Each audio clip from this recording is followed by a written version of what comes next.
Well, good evening or good morning, wherever you are in the world. Welcome back to the Oceania F1 Invitational, ladies and gentlemen. What a pleasure it is to be back here, and it is the last race in the 4-race season calendar. We are here now to crown a champion with many drivers in the midst to potentially seal the deal. 6 drivers come here with a chance of taking the title, some with better chances than others. Nevertheless, the fighting is sure to be fantastic. We arrive at Yas Marina, a circuit that has been suggested to have costed $1 billion to put together. Of course, Herman Tilke designing the very track that has since had some amendments since 2021, where it's now become more fast-flowing, removing some of the chicanes. My name is, of course, George Morgan. Joining me in the commentary box here, and for the first time, it's Jamie Perry. JP, how are you doing, sir?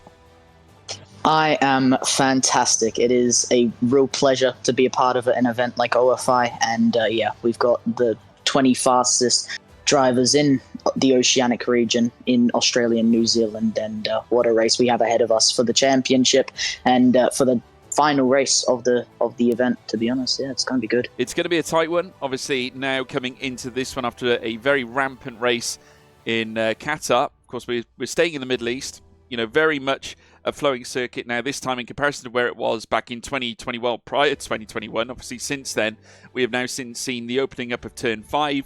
Sector 3 has witnessed some changes coming out of Sector 2. We are now seeing the cars, instead of tackling chicanes, they've got fast-flowing left-handers and rights before then venturing through towards the start-finish line. So it does open up more doors for overtaking, certainly in these certainly the hybrid era machines that we're currently witnessing in Formula 1 this time around. Obviously now, the current championship leader, believe it or not, Al Kharoudin, the race winner back at Spa-Francorchamps when Ryan Bell obviously lost out on the victory. Not only has Ryan Bell lost out once, but he's lost out twice, because remember, he got a penalty yesterday at Qatar, which basically ripped away the chances of a race victory for him on this occasion. This time, Marcus Costa picking up the race win as of yesterday. Of course, Ryan Bell second in the championship and 2 points behind his fellow Red Bull companion Al Kharoudin, who currently holds on to the top spot. Jack Humphries, after a really disappointing showing yesterday, certainly did not hold back on his feelings after missing out on what could have been, and certainly would have been, a certain race win after really closing up on the back of Ryan Bell. Was playing DRS chicken right through the course of the second stint of the race. Unfortunately, though, was left pretty much high and dry after Marcus Costa attempted to make a necessary overtake. Of course, Costa said it himself. He had no choice because, of course, with the DRS chicken, it meant that Oscar King was applying the pressure onto him. So it certainly was a domino effect in that case. There are still other names, though, to witness this championship tussle. Of course, we got the likes of Marcus Costa, race winner from yesterday, but also Oscar King, who's arguably been one of the most consistent performers out on track, frequently out in the top 5s of things, and has been fraternising with those podium places as well. But in terms of the most podium stats, it's between 2 people. Ryan Bell with 2 podiums, Al Kharoudin also with 2 podiums, both featuring as Red Bull drivers. It certainly seems that they have got it home and host, at least for now here, Jamie. Yeah, it's going to be a close one to decide this title. Obviously, like you said, Oscar King, one of the most consistent drivers probably that we've seen here in OFI4 Event 4, and only roughly 10 points off Marcus Costa in P3 in that Aston Martin. So right now it is really anyone's game to decide this. Yeah, it's very close. 46 points currently being held by Al Kharoudin, our championship leader. Remember, we follow the traditional Formula 1 point system, folks. So 25 points for a victor, 18 points for P2, 15, 12, 10, 8, 6, 4, 2, 1. Then plus a point as well for fastest lap, should they achieve that. A little reminder as well for all of you in the chat, we have got the competition still running. If you want to be in with a chance of winning an FGT rig, kindly supplied by the good people at Next Level Racing, of course, proud partners of the Oceania F1 Invitational. You can get involved and enter. Remember, though, 1 entry per person. Use hashtag Next Level Racing in the chat, and you can enter yourself in with a chance of winning the FGT prize. And remember as well, if you want to have a chance of winning the FGT prize, you must stay in the stream and stay tuned in right through to the checkered flag. The winner will be announced at the checkered flag as well. So make sure, if you want to get involved in that, hashtag Next Level Racing in the chat. But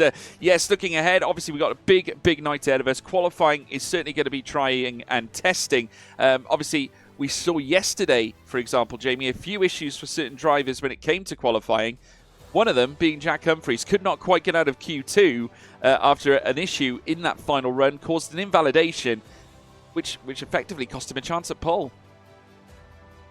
Yeah, it definitely did.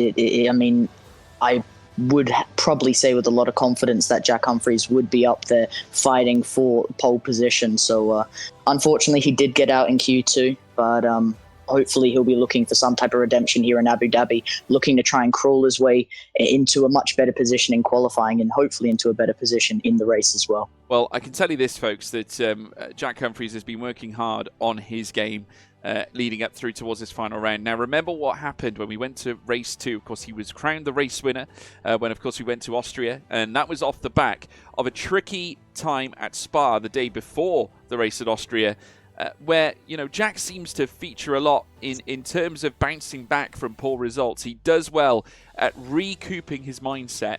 And I would argue that today's going to be no different. I would imagine he's been putting all sorts of work in to try and put himself in the right space of mind, the right, should we say, the right mindset coming into Abu Dhabi. And I would argue a lot of these drivers are going to have to watch themselves here because they're going to be dealing with a very, very different Jack Humphreys tonight. Yeah, I think another big example of that is obviously back in Spa, Jack Humphreys finished P8 in qualifying, and that also saw him in the race finish, where was that, P7. So not the greatest race in Spa, but then in Austria, after that poor result for what would be his average finish, he came into qualifying, got pole, and then ended up winning in Austria as well. Yeah, well, we just want to have a look back as well, folks, at some of the results that we have had. Obviously, we've had quite a few leading up towards this championship tussle. But here we have it, the official results from race 1. Ryan Bell, despite taking the race win across the line, it wasn't he that would take victory. It would be Al Karudin, his teammate, that would do so. Oscar King as well, featuring in the podium places. Marcus Costa, who was impressive at Spa, finishing just outside as well, and has obviously since done amazingly to achieve the race win at Qatar as well. Race 2, different complexion. Of course, we went to Austria. Jack Humphreys coming off the back of a tricky time at Spa to bounce back with a race win on that occasion, with Kieran Potter lining up in second. We then had Riley McKay also moving into third. Oscar King again featuring in that top 5. Al Karudin joining him as well. So this was where the championship really started to come together, getting the first 2 rounds off with a bang. And now once again we're going to be going racing, this time at Yas Marina, as we get set to go ready get ready in qualifying. Blake Stevenson, one of the first drivers, making his way out on an outlap, and as you can see from the flowing section at turn 5, remember, you can see it, in fact the chicane's still there but not in use, and nowadays the drivers are able to open up the door a lot more. Plenty of opportunities now here at Yas Marina for moves to be made. This multi-million, or dare I say billion-pound complex that has been opened up next to Yas Mall and the Ferrari world, and has welcomed spectators across the globe to watch the grand finale feature in Formula One, and it also features as our grand finale here in the Oceania F1 Invitationals. We now see the drivers make their way around now. 16 minutes to go. Where do you see this going here? In qualifying 1, it's obviously just about trying to be consistent, don't invalidate, just set down a lap time, and then from there, after you've got down your banker lap, try and set down a faster time so you can get out of that bottom 5 and see where you can finish. Yeah. Obviously, looking ahead, we've got some new faces, obviously, to see racing here tonight. A very different outlook in terms of the grid this time around. Many of the drivers opting for the intermediate tyre runs. Great chance to put an installation lap in place, just to make sure that they've got something to marker against. A lot of drivers work better when it comes to obviously trying to build off an initial lap that might not yet be representative, and obviously carrying positive delta does wonders for the confidence. Bags Liddell, also one of the first to make his way around the track. We did see the brake marker boards as well getting smashed up, heading down through towards turn 1. But to take you through the grid, we got Jordan Arnold in the Williams, Oscar King in the Ferrari, Karma and Jacob Konius both representing Alfa Romeo, Blake Stevenson in the Aston Martin, GeForce Leo in the McLaren, Matt Plevey in the Ferrari, Jack Humphreys back in the Alpine, Gregory Prisbill in the Mercedes, Reese Fisher also at Alpine, Ryan Bell in the Red Bull as standard, ACW132 in the AlphaTauri with BPV8, who we haven't seen in a little while now. He is in the AlphaTauri as well. Geordie Slater in the Haas, Sebastian Spicer in the Mercedes, Al Karudin in the Red Bull, championship leader as well. Bags Liddell in the Aston Martin with Roscoe in the Haas. And then we have Ryan 97 in the Williams with Master Berserk in the McLaren. So a very different outlook, different competitors. Obviously a new challenge for many. We'll look forward to seeing who's going to come out on top this time as Bags Liddell, after a very busy day yesterday, back again here, this time at Yas Marina. Opens up the throttle, heading up towards the line now. What time is he going to set? 1:27.391. Certainly not representative, as he is donning the intermediate tyre. And dare I say, near enough everybody here on the grid lining up on the intermediate tyre selection. I can tell you this, though, that the purple second sector on the intermediate tyres has been stolen by Geordie Slater, who marks his return here tonight. Interestingly enough, Sebastian Spicer not wasting any time at all. He's heading straight out in the softs. Yeah, just going through turn 13 and 14 right now. He's, like you said, just set purple in that second sector and fastest of the intermediate runners. But that is what we'll see for now, before eventually we'll see more C5 compound runners. He's just going through turn 16 and it's a 27 flat as he comes across the line. Yep, Sebastian Spicer will be next, I'm sure. There are plenty of drivers looking to try and notch themselves higher and higher. Many of them now out on soft compounded tyres, so not wasting any more time on intermediates. This, of course, being Sebastian Spicer's appearance here in Abu Dhabi with a Merc under his belt, coming through the final corner this time around at turn, well, heading through towards turn 16 and immediately to the top. And there you can see the difference between the intermediate and soft compounded tyre. An almighty near enough 4.5 second difference between the pair, which is truly outrageous when you look at it. However, I don't think Sebastian Spicer is going to be able to celebrate pole, or at least P1, for too much longer, because Master Berserk has just stolen the purple second sector. He's on the soft tyres and looking pretty well dialed in here in the familiar looking Papaya McLaren. He makes his way down through towards the final corner this time around. What is Master Berserk going to usher in here? Will he go faster than Sebastian Spicer? No, not quite. Got in close. The gap only within 0.2 of a second, but we will be seeing those times cascade downwards as the track heats up. It currently sits at 28 degrees right now. Yeah, he lost some time out in that third sector, Master Berserk, but still a fantastic lap time on the board to get us going here in Q1. Another person who is out on that C5 soft compound is the Ferrari of Matt Plevy. He's just currently going through the second sector, through the chicane of turn 6 and 7, and now on the exit of what would be the upcoming kink of turn 8. DRS is active, or actually shut it, and ERS is flashing away, but he's also lifted off throttle, so he's actually backed out of his lap time. Yeah, well, coming across the line, we did just see as well the G-Force Leo, of course, going 6th fastest. Bags Liddell 4th. We've got ACW 132 as well in the Alpha Tauri 5th fastest. Many of those, though, being set on the intermediate tyres. Matt Plevy certainly backing out of his run as he makes his way through the final sector. And Jack Humphreys also out on a lap. And I can tell you, he's already stolen the purple first sector. So let's ride on board here with Jack Humphreys. Was the man who lost out yesterday, and I'd imagine he's going to look to right the wrong from what happened in qualifying in Q2. Of course, no issues with Q1 yesterday as he squirrels over the curbs, opens up the DRS, and makes his way through the in-swinging left-hander.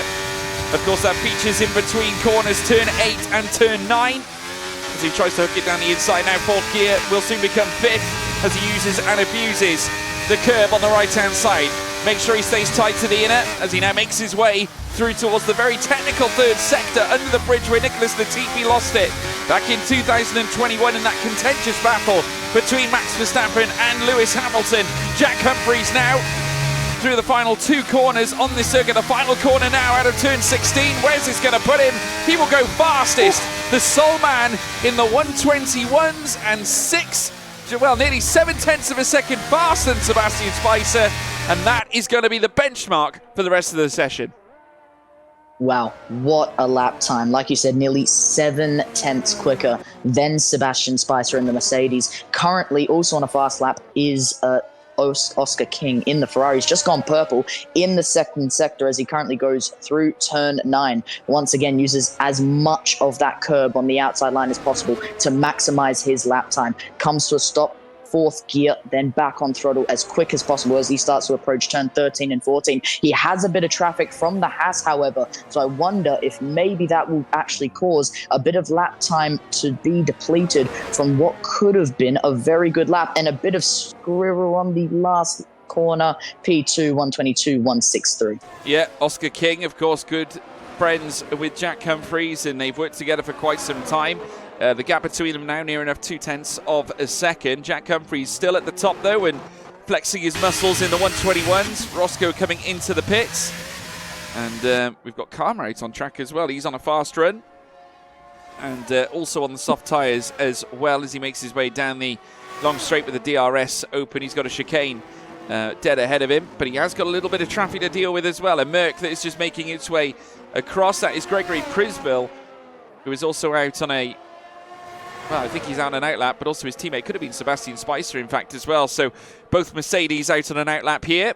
Obviously, Spicer still holding on to 5th place, but certainly you can see the difference in the delta since the track has began to heat up. Still at 28 degrees on our screens, though, but I'd imagine now as more cars make their way out on fast runs, they will no doubt, I'm sure, be nestling in faster times.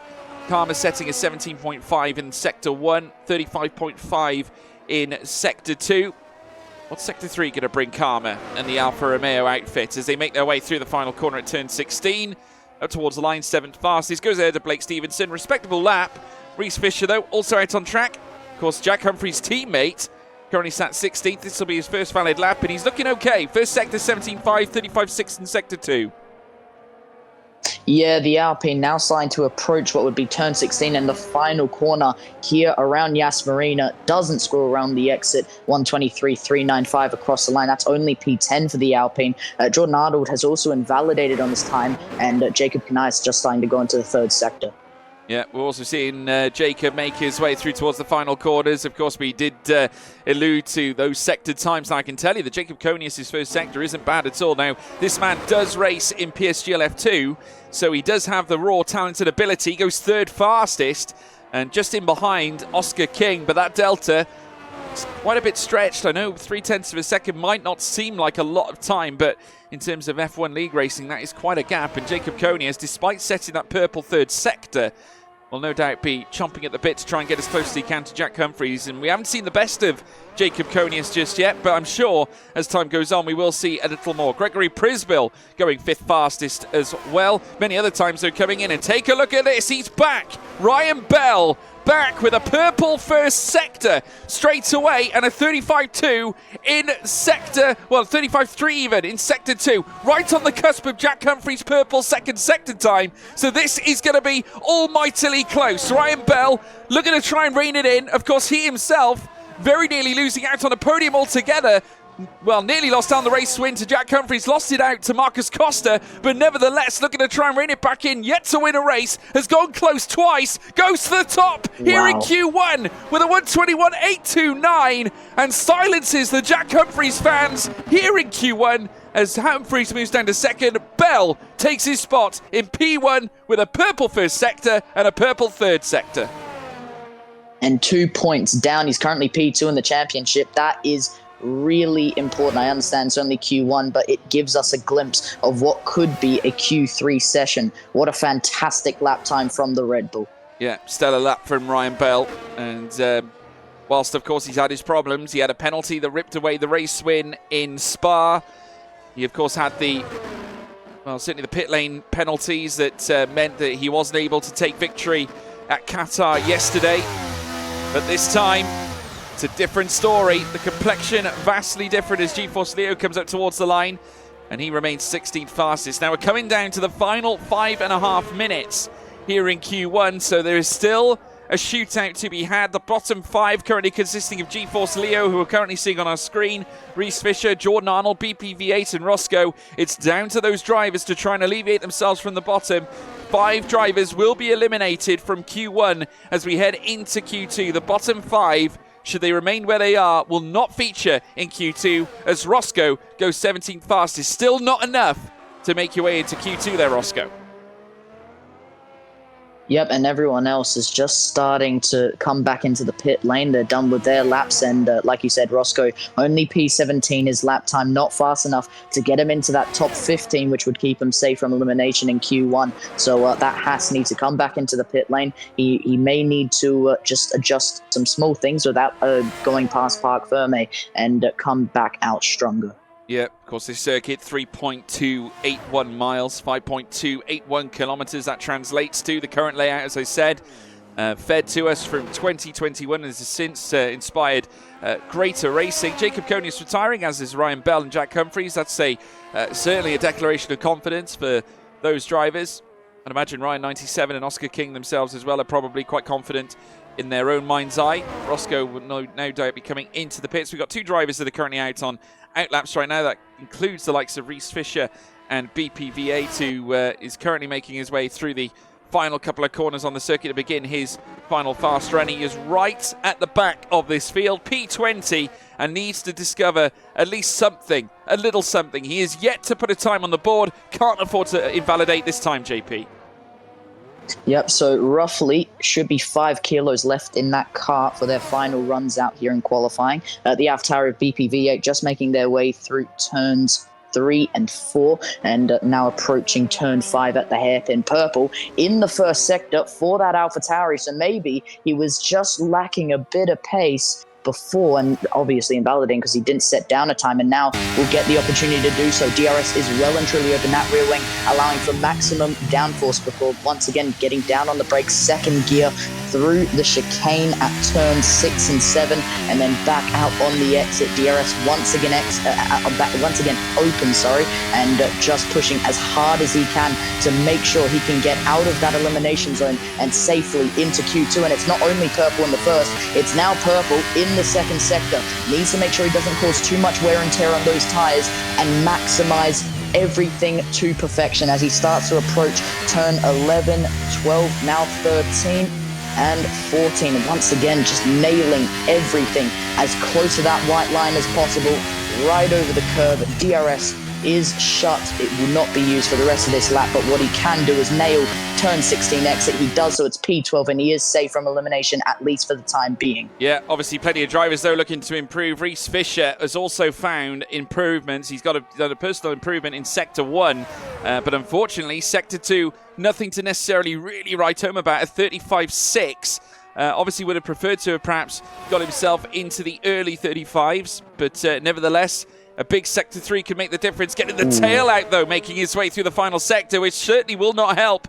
Obviously, that will lose him momentum, key momentum here. Of course, one Alpine is at the top, the other one's at the bottom. Second to last, second from top as well. As he now makes his way towards the line, Reese Fisher will not improve. 18 faster, and while there is still time remaining, he will not have enough time to set another lap, so you can consider Reese Fisher out of the equation heading in towards the second session of qualifying. It is now down to Jordan Arnold, who is also down on a fast lap, and he's done a 17.2 in the first sector as well, which is a really competitive lap so far, but he needs to hook it up in Sector 2s and 3s as well.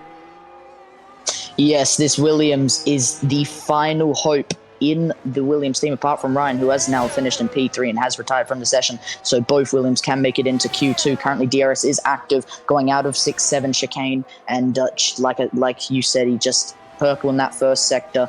5th place grid penalty and big contact being made between Jordan Arnold and what looked to be the McLaren of G-Force. I wonder what actually happened there, but yeah, Jordan Arnold now making contact. His front wing would be very much damaged or completely broken off, and yeah, I don't really know what happened there. Yeah, and at the same time as well, obviously G-Force Leo, in his own right, was literally under preparation for his fast run. Unfortunately for Jordan Arnold, I mean that's pretty much put him in a position where now he is out of the session, and naturally, the thing is, you could argue that G-Force Leo should not have been on the racing line, because obviously at that point, I mean, whilst plenty of the drivers are actually out of sync in this situation, you should not be covering the racing line while faster drivers are out on track. So not ideal at all. And G-Force Leo, I think, might find himself in a little bit of trouble after that, as he now makes his way through the first sector. Currently 17th fastest. Needs to try and find something to improve. And indeed, Jordan Arnold will be seething, I think, at this point. That's 2 drivers confirmed will not be making their way into the next session. Of course, Reese Fisher out, as we already saw. Didn't have enough time to set another lap after the lap he did set. Was no better than P18. Jordan Arnold, without even setting a time, is also eliminated from quali. We're into stoppage time here in Q1. And at this point, it is now down to GeForce Leo. Roscoe as well, who is currently down in P19, has also found personal improvements in the first and second sector. So let's keep our eyes peeled. Gregory Prisbill going 9th fastest. Currently for now is actually incidentally gone purple in the second sector. So Gregory Prisbill on a huge run here at the end of Q1. Can he discover something massive here towards the closing stages? We've got to see where this lap pays off. Will he get close to Ryan Bell up at the top of the leaderboard as he makes his way up towards the line? Will it be an improvement? Wow. It won't be enough for P1, but enough for P2, and that's impressive. Unfortunately for Reese Fisher, he is 19th fastest. Roscoe will not improve. GeForce Leo also out of qualifying as well, and Karma joins them. Matt Plevey, well, he maintains safety.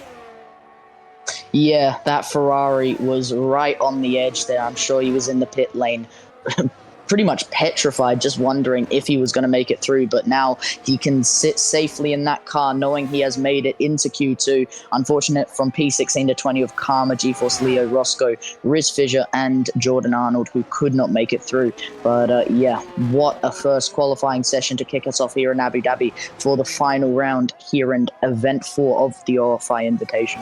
Yeah, it certainly has got off to a really hellacious start. Ryan Bell, the fastest man out on track, and has set in place a precedence of a 1:21.829, and that could not be topped. Gregory Prisbill, however, brought his best at the very last moment and was very, very close, in fact, to the top time set in by Ryan Bell. 66 thousandths the difference. He was the closest man without any shadow of a doubt. Jack Humphreys, despite retiring, obviously, just under 1.5 tenths away in third. Let's take you through the drivers that were eliminated, and because obviously that's what's important. We're going to be saying goodbye to Matt Plevey, as well as Karma, GeForce Leo, Roscoe, Reese Fisher, and Jordan Arnold. So incidentally, that is 6 drivers that will be evicted out of the session, and therefore we will only have drivers in Ps 1 to 14 actually featuring in our next session. So there we go.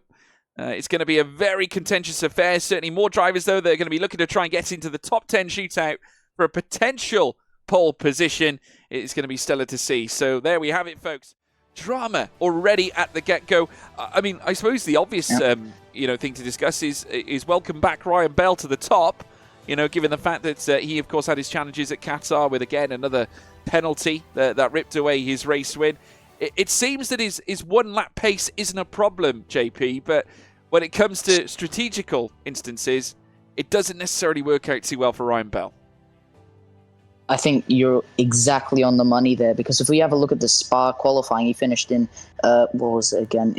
I've lost him. It was P6. And then if we go to Austria, it was P3. Again, P1 in qualifying in Qatar, and now obviously it was only Q1 for now, but it just looks like he has so much more consistency in qualifying. When it gets to the race, it just looks like he loses that consistency, and then it's more just if he's on the pace or if he's not.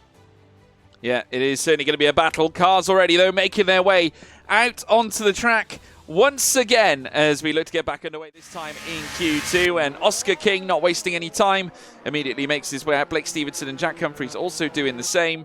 And Humphreys, they might actually be leading the train out. No, in fact, it is Blake Stevenson who is making their way out first. And it's going to be a huge battle. This will, once again, decide which top 10 drivers will make their way through to Q3. And there we have it. You can see now all of them making their way out. 30 minutes and 45 to go. Ryan Bell's time of a Q1, in Q1 should I say, was 1:21.829. That was the fastest time. Will we see something better here in Q2? Would have the track heated up a little bit more, enough to see those lap times improve more so than what we've already seen? We'll have to wait and see. But BPV8 also making his way out as well for another run. Jack Humphreys, Blake Stevenson, Jacob Conius, Oscar King, a who's who, certainly in terms of league racing. it's going to be a huge battle. But in terms of what we're going to see, JP, I mean, there was some really hellacious moments in Q1 as well. When we figure we'll take into account the Jordan Arnold and GeForce Leo moment heading down in towards the chicane.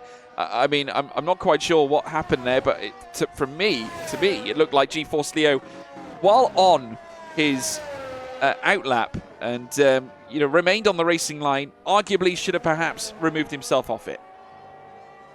Yeah, it definitely looked like a bit of a confusing one to follow, but I think I agree with your point. If he was on that outside line going into the inside, if he was on that racing line going into turn 9, then all you could really blame it on was GeForce Leo, because that McLaren has planted himself on an outlap as well, to note, against someone who is on a fast lap, and that would have to go to the fault of the McLaren, but we'll leave that to the stewards. Yeah, absolutely. Well, there you have it, as we now see them make their way through on Q2. We're seeing Blake Stevenson make his way through the next chicane. He'll be making his way, ironically enough, through that same segment of corners before venturing in towards turn 9, turn 8, in towards turn 9 here, where he'll meet the swooping left-hander. And then in towards third sector proper. Oscar King also now out and about, and obviously looking to try and build on what was already a tricky time at the office last time around. 35-2 in the middle sector here for Jack Humphreys. Already we're seeing the burners being put on. Oscar King, incidentally, purple in the first sector now, has stolen that away from Jack Humphreys. Blake Stevenson has actually invalidated his fast run, as we now see Humphreys make his way through the final 2 corners. And once again, he will set the benchmark here for the session as he makes his way up towards the line. What's it going to be for Humphreys? 1:21.881. And already from the get-go, very close to the fastest time set by Ryan Bell in the previous session. We then have Oscar King, as I said, still holds the purple first sector here on this lap. Was very close to Jack Humphreys' time. They were 4 thousandths apart in sector 2. Across the line for Oscar King, goes fastest immediately here as well. And by over 1/10 of a second, over 1/10 and a quarter of a second faster than Jack Humphreys, in fact. And now holds the fastest time, and faster than Ryan Bell's Q1 time. Yeah, they were trading sectors there. Oscar King did actually take the first sector away from Jack Humphreys, obviously him taking there, and then Jack Humphreys took the second sector, which Oscar King once again took back, and then once again Jack Humphreys took that purple, which then once again was taken by Oscar King, which sees us now see Oscar King in P1 in the Ferrari with a 1:21.746. Yeah, well, here we now see Gregory Prisbill, who was also impressive coming to the end of Q1 and ushering in already so a 17.2 in the first sector, which is very competitive. 35.4 in sector 2 isn't bad, but it isn't brilliant. 22.1, and would ideally like to see himself in the 21s themselves. Jacob Conius also setting a 1:21.991, which joins the 1:21 party in the top 3, with Bags Liddell now crossing the line, and he goes 5th fastest. But take a look at this. Ryan Bell once again ushering in a purple sector, this time in sector 2, but invalidated. Coming through that next left-hander, jumping over the curbs and over the white lines, which of course leads to the invalidation. We saw him and how aggressive he was over that curb, and unfortunately it's cost him big time. Sebastian Spicer also invalidating his run as well. So massive moments indeed for Ryan Bell, and again getting penalised here at this stage. Geordie Slater going 5th fastest. We just saw him usher in a 1:22.168, but there we have it, folks. Still at the top, it's Oscar King.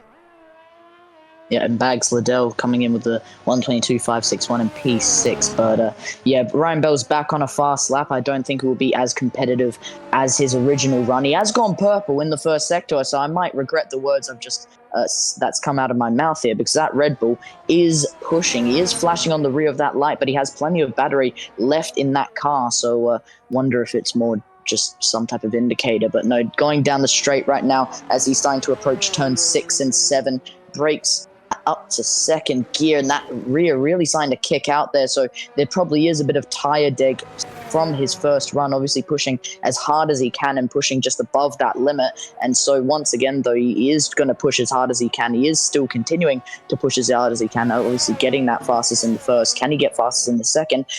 Doesn't look like it.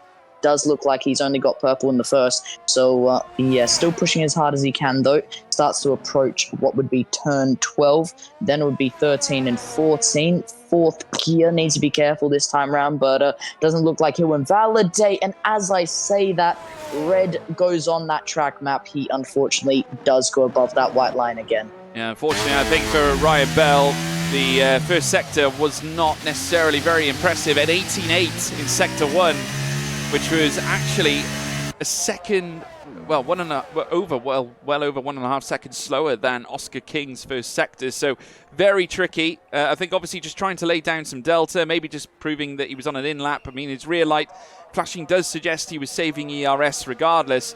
So not an ideal lap at all for Ryan Bell. Certainly the lap previous he would have preferred to set because it would have no doubt put him in contention for P1. But now he leaves himself in the garage and now effectively only has one chance to really usher in a better lap. Of course, we do have 7 minutes and 20 to go, but when you factor in a fast lap, 2 fast laps as such, and then on top of that, 2 out laps, it really does eat away at the time deficit. BPV8, we're currently seeing on screen, 12th fastest.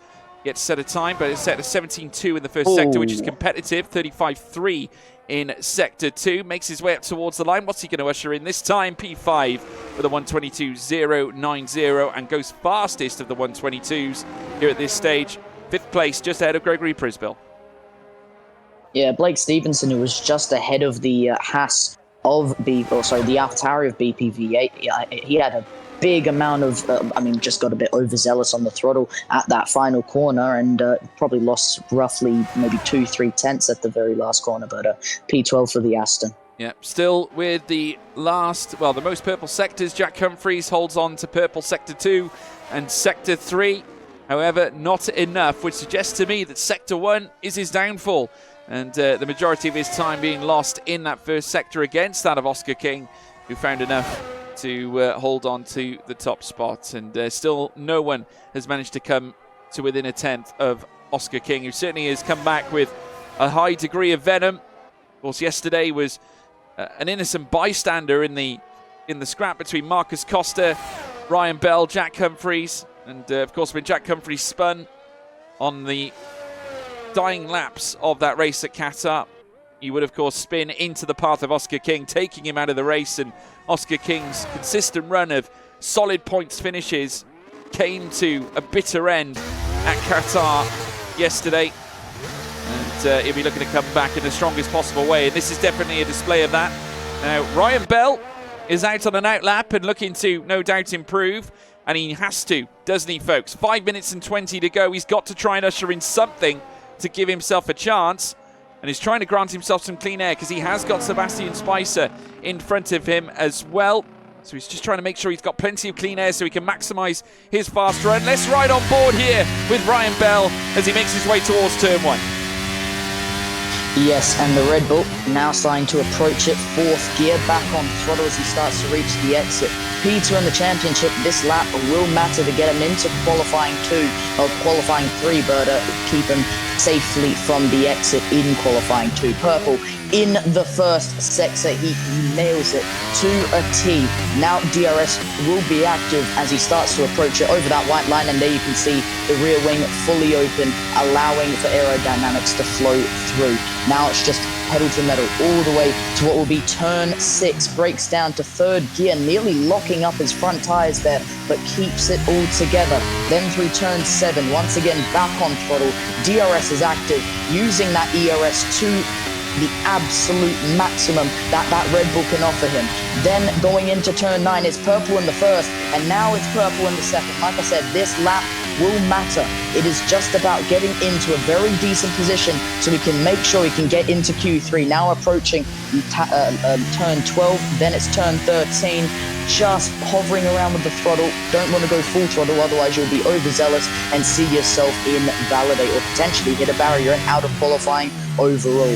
Now just one final corner, doesn't get all squirrely on the exit. Across the line it is P2 with a 21.789. Yeah, it's got himself within 0.05 of a second, 43 thousandths to be precise. Unfortunately though, despite setting a purple first and 3rd sector, Oscar King still remains triumphant on top. The only reason that Ryan Bell didn't obtain P1 was because he had a miserable second sector. He was slower than Jack Humphreys in that sector 2 and slower than Oscar King, and needed to try and find something in that sector in order to try and garner a place up at the top end. Sebastian Spicer goes 11th fastest. That will not be enough to go through to Q3, and now needs to try and discover something to give himself a chance. Ryan Bell so confident that he's done enough. He certainly has done enough to make his way into the final session. I'd imagine Oscar King will stay in as well, save the tyres, as will Jack Humphreys. Al Karudin, I'm sure, will do the same as well. So it's down now to the bitter end for Bags Liddell, Master Berserk, Blake Stevenson, ACW 132, Geordie Slater, Gregory Prisbill, even BPV8. Those drivers may continue to go out on laps. Of course, if you're in the 122s, I'd imagine you'd be looking to try and get yourself into the 121s in order to secure that safety for Q3. Yes, this is going to get extremely tight by the end of qualifying. The Alfa Romeo of Jacob Canais just starting to come out on outlap now. And like you said, Sebastian Spicer only good enough for P11.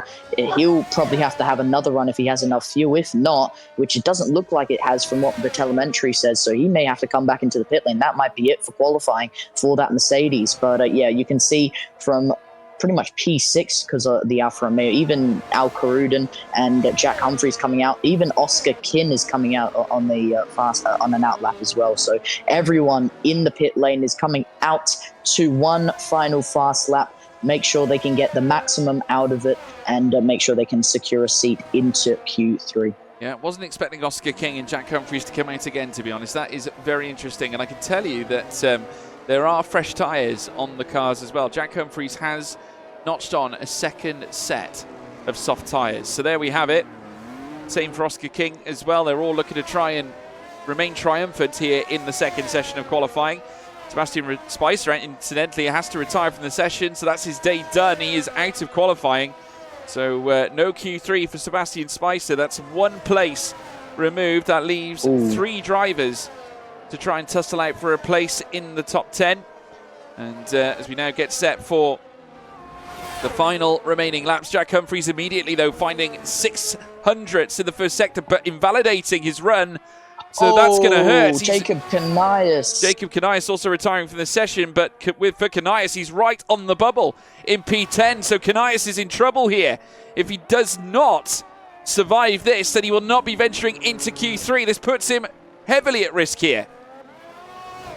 Yeah, just hitting the barrier outside of the exit of turn 1, just way too overzealous with the throttle. And Blake Stevenson, who I'm sure will be very much wanting to get into Q3, he's on a fast lap right now as he starts to approach the exit, and already on the exit of the hairpin of turn 5. So he's already got that DRS open, he's already pushing and flat to the floor on that throttle. And yeah, just like people like Master Berserk, Bags Liddell, ACW, and many more other drivers who have just started their fast lap. But right now, Blake Stevenson pushing as hard as he can. DRS once again open out of the exit of turn 6 and 7, and just like all the other drivers, trying to push as hard as possible. Yeah, he's very close in terms of the middle sector delta. The first sector delta isn't great. 17.4, which is slower than Master Berserk 17.3 and Bags Liddell 17.3. So that puts immediately Blake Stevenson on the back foot, but he might yet find something. Needs to dig deep here in this final sector. Master Berserk is invalidated. He will not improve. So there we have it. Master Berserk, I would usher in that his day is done. Blake Stevenson coming through the final corner this time around now, making his way up towards line. He's invalidated as well. So there we go. The bottom 2 invalidating their run. Blake Stevenson doing it at the final corner, which is devastating. More times coming across the line. Al Karudin, fall fastest. Geordie Slater goes fall fastest as well, but Bags Liddell chasing safety instead of 17.3 in Sector 1 and 35.5 in Sector 2. It's not the best. It's not brilliant. It's not enough. He's only 12th fastest. He is out of qualifying. So there we have it. The bottom 5 confirmed here, or the bottom 4, I should say, in this case in Q2. We're going to lose Sebastian Spicer, Bags Liddell, Master Berserk, and Blake Stevenson, and we could yet lose Jacob Conius as well.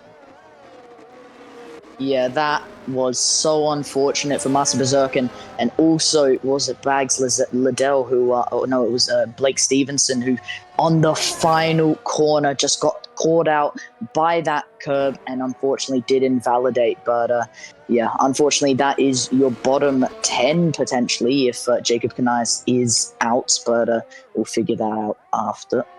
We'll get confirmation when the leaderboard pops up at the end of the session, but yes, heartbreaking indeed for those in the bottom end. Obviously, Master Berserker Blake Stevenson invalidating those final runs here in Q2, and Master Berserker especially making his way throughout the entirety of the lap, only to lose it heading through the final bend at turn 16. Literally went too far over the curb, crossed the white line, and instantly invalidating his run. Incidentally, Geordie Slater capturing the purple third sector, which was a stellar showing from him to achieve that, despite only finishing 7th fastest in this lineup. And we do lose Jacob Konia, so only 9 cars will feature in Q3.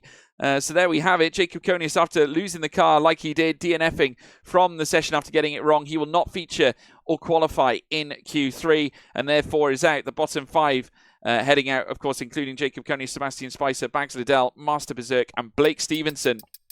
But nobody could stop Oscar King. Gregory Prisbill right at the death once again, who seems to have a habit of pulling off the clutch laps here at Yas Marina. 2 thousandths of a second is all that separates them up at the sharp end, with 43 thousandths behind Ryan Bell in 3rd place. And those 3 drivers, the sole drivers, within the same 10th of a second. In fact, within the same half a 10th of a second. Drama continues here at Yas Marina.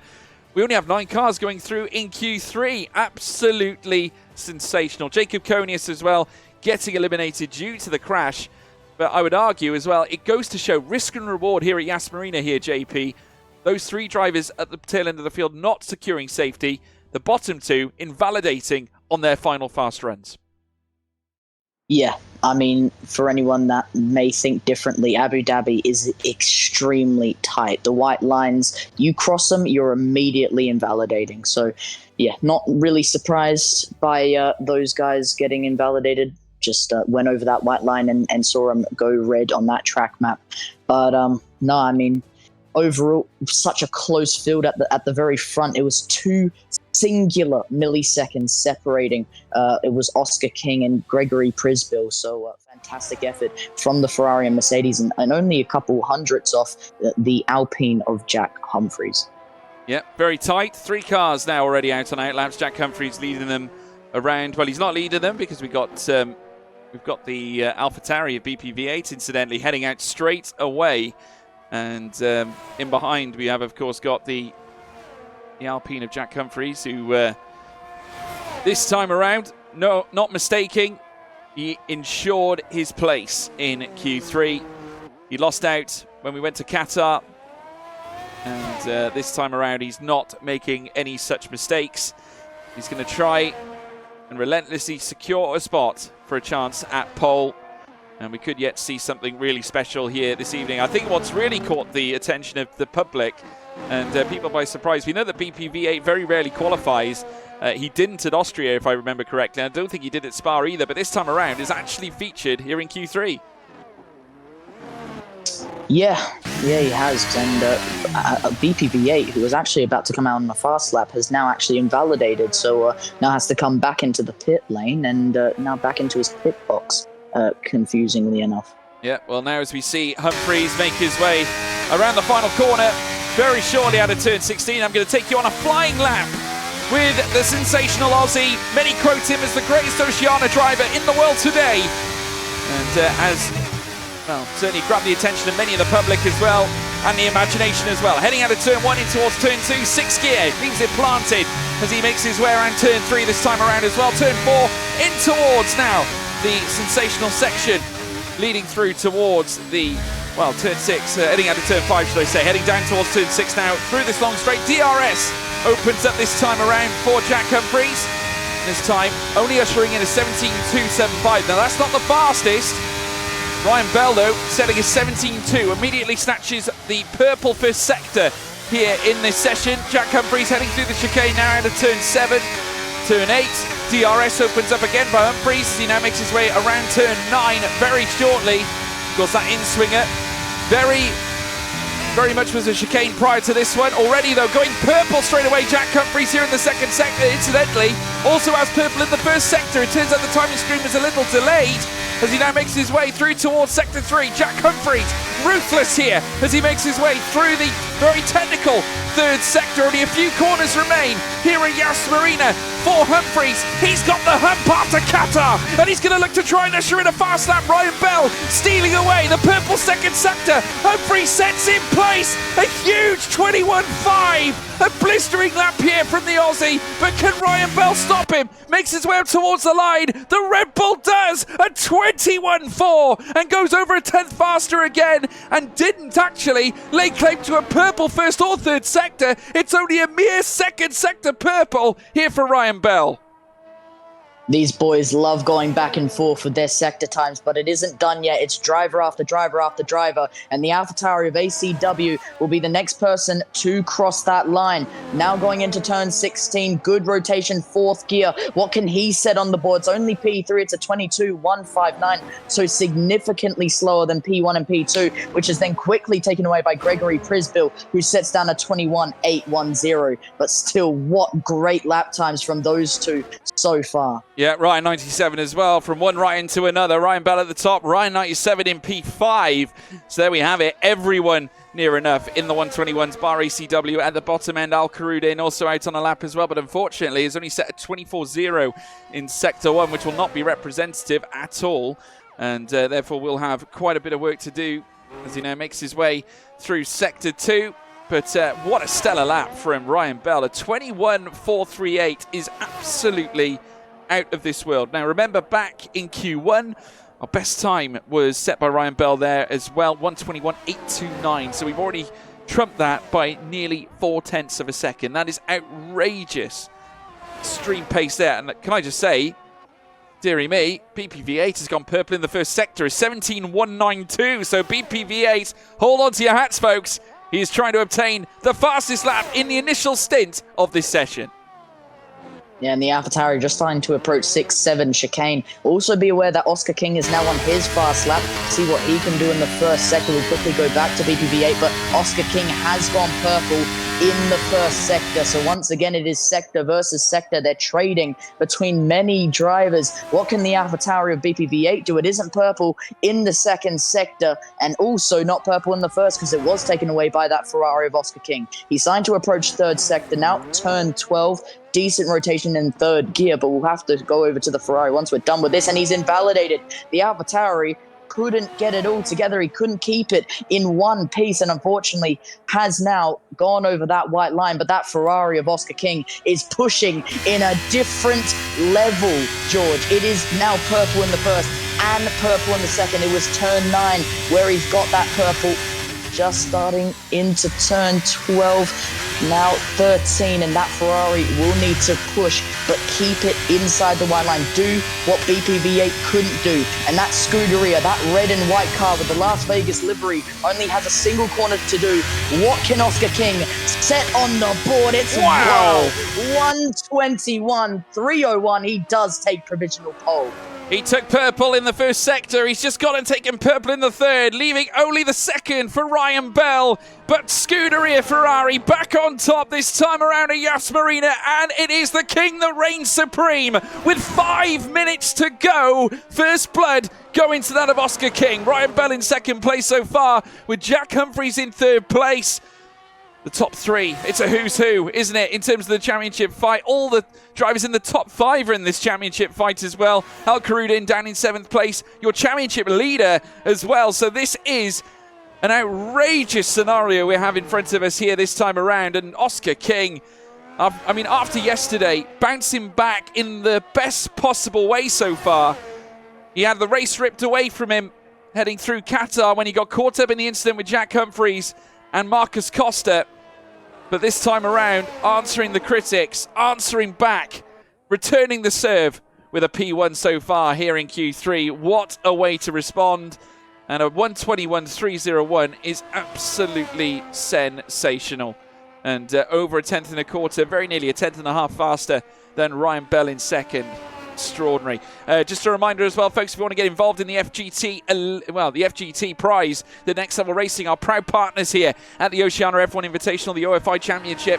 Make sure you use hashtag Next Level Racing to enter yourself to be within a chance of winning this cockpit. Make sure as well you stay tuned in because if you don't, you will not win the prize. You've got to stay tuned into the race, stay tuned into the broadcast, and then find out as the checkered flag comes out which one of you will come out on top and take the elite prize, as we now await obviously the drivers to make their way back out again. What a sensational qualifying so far here, JP. 3 minutes and 30 to go, and it's the king, Oscar King. He's on top again.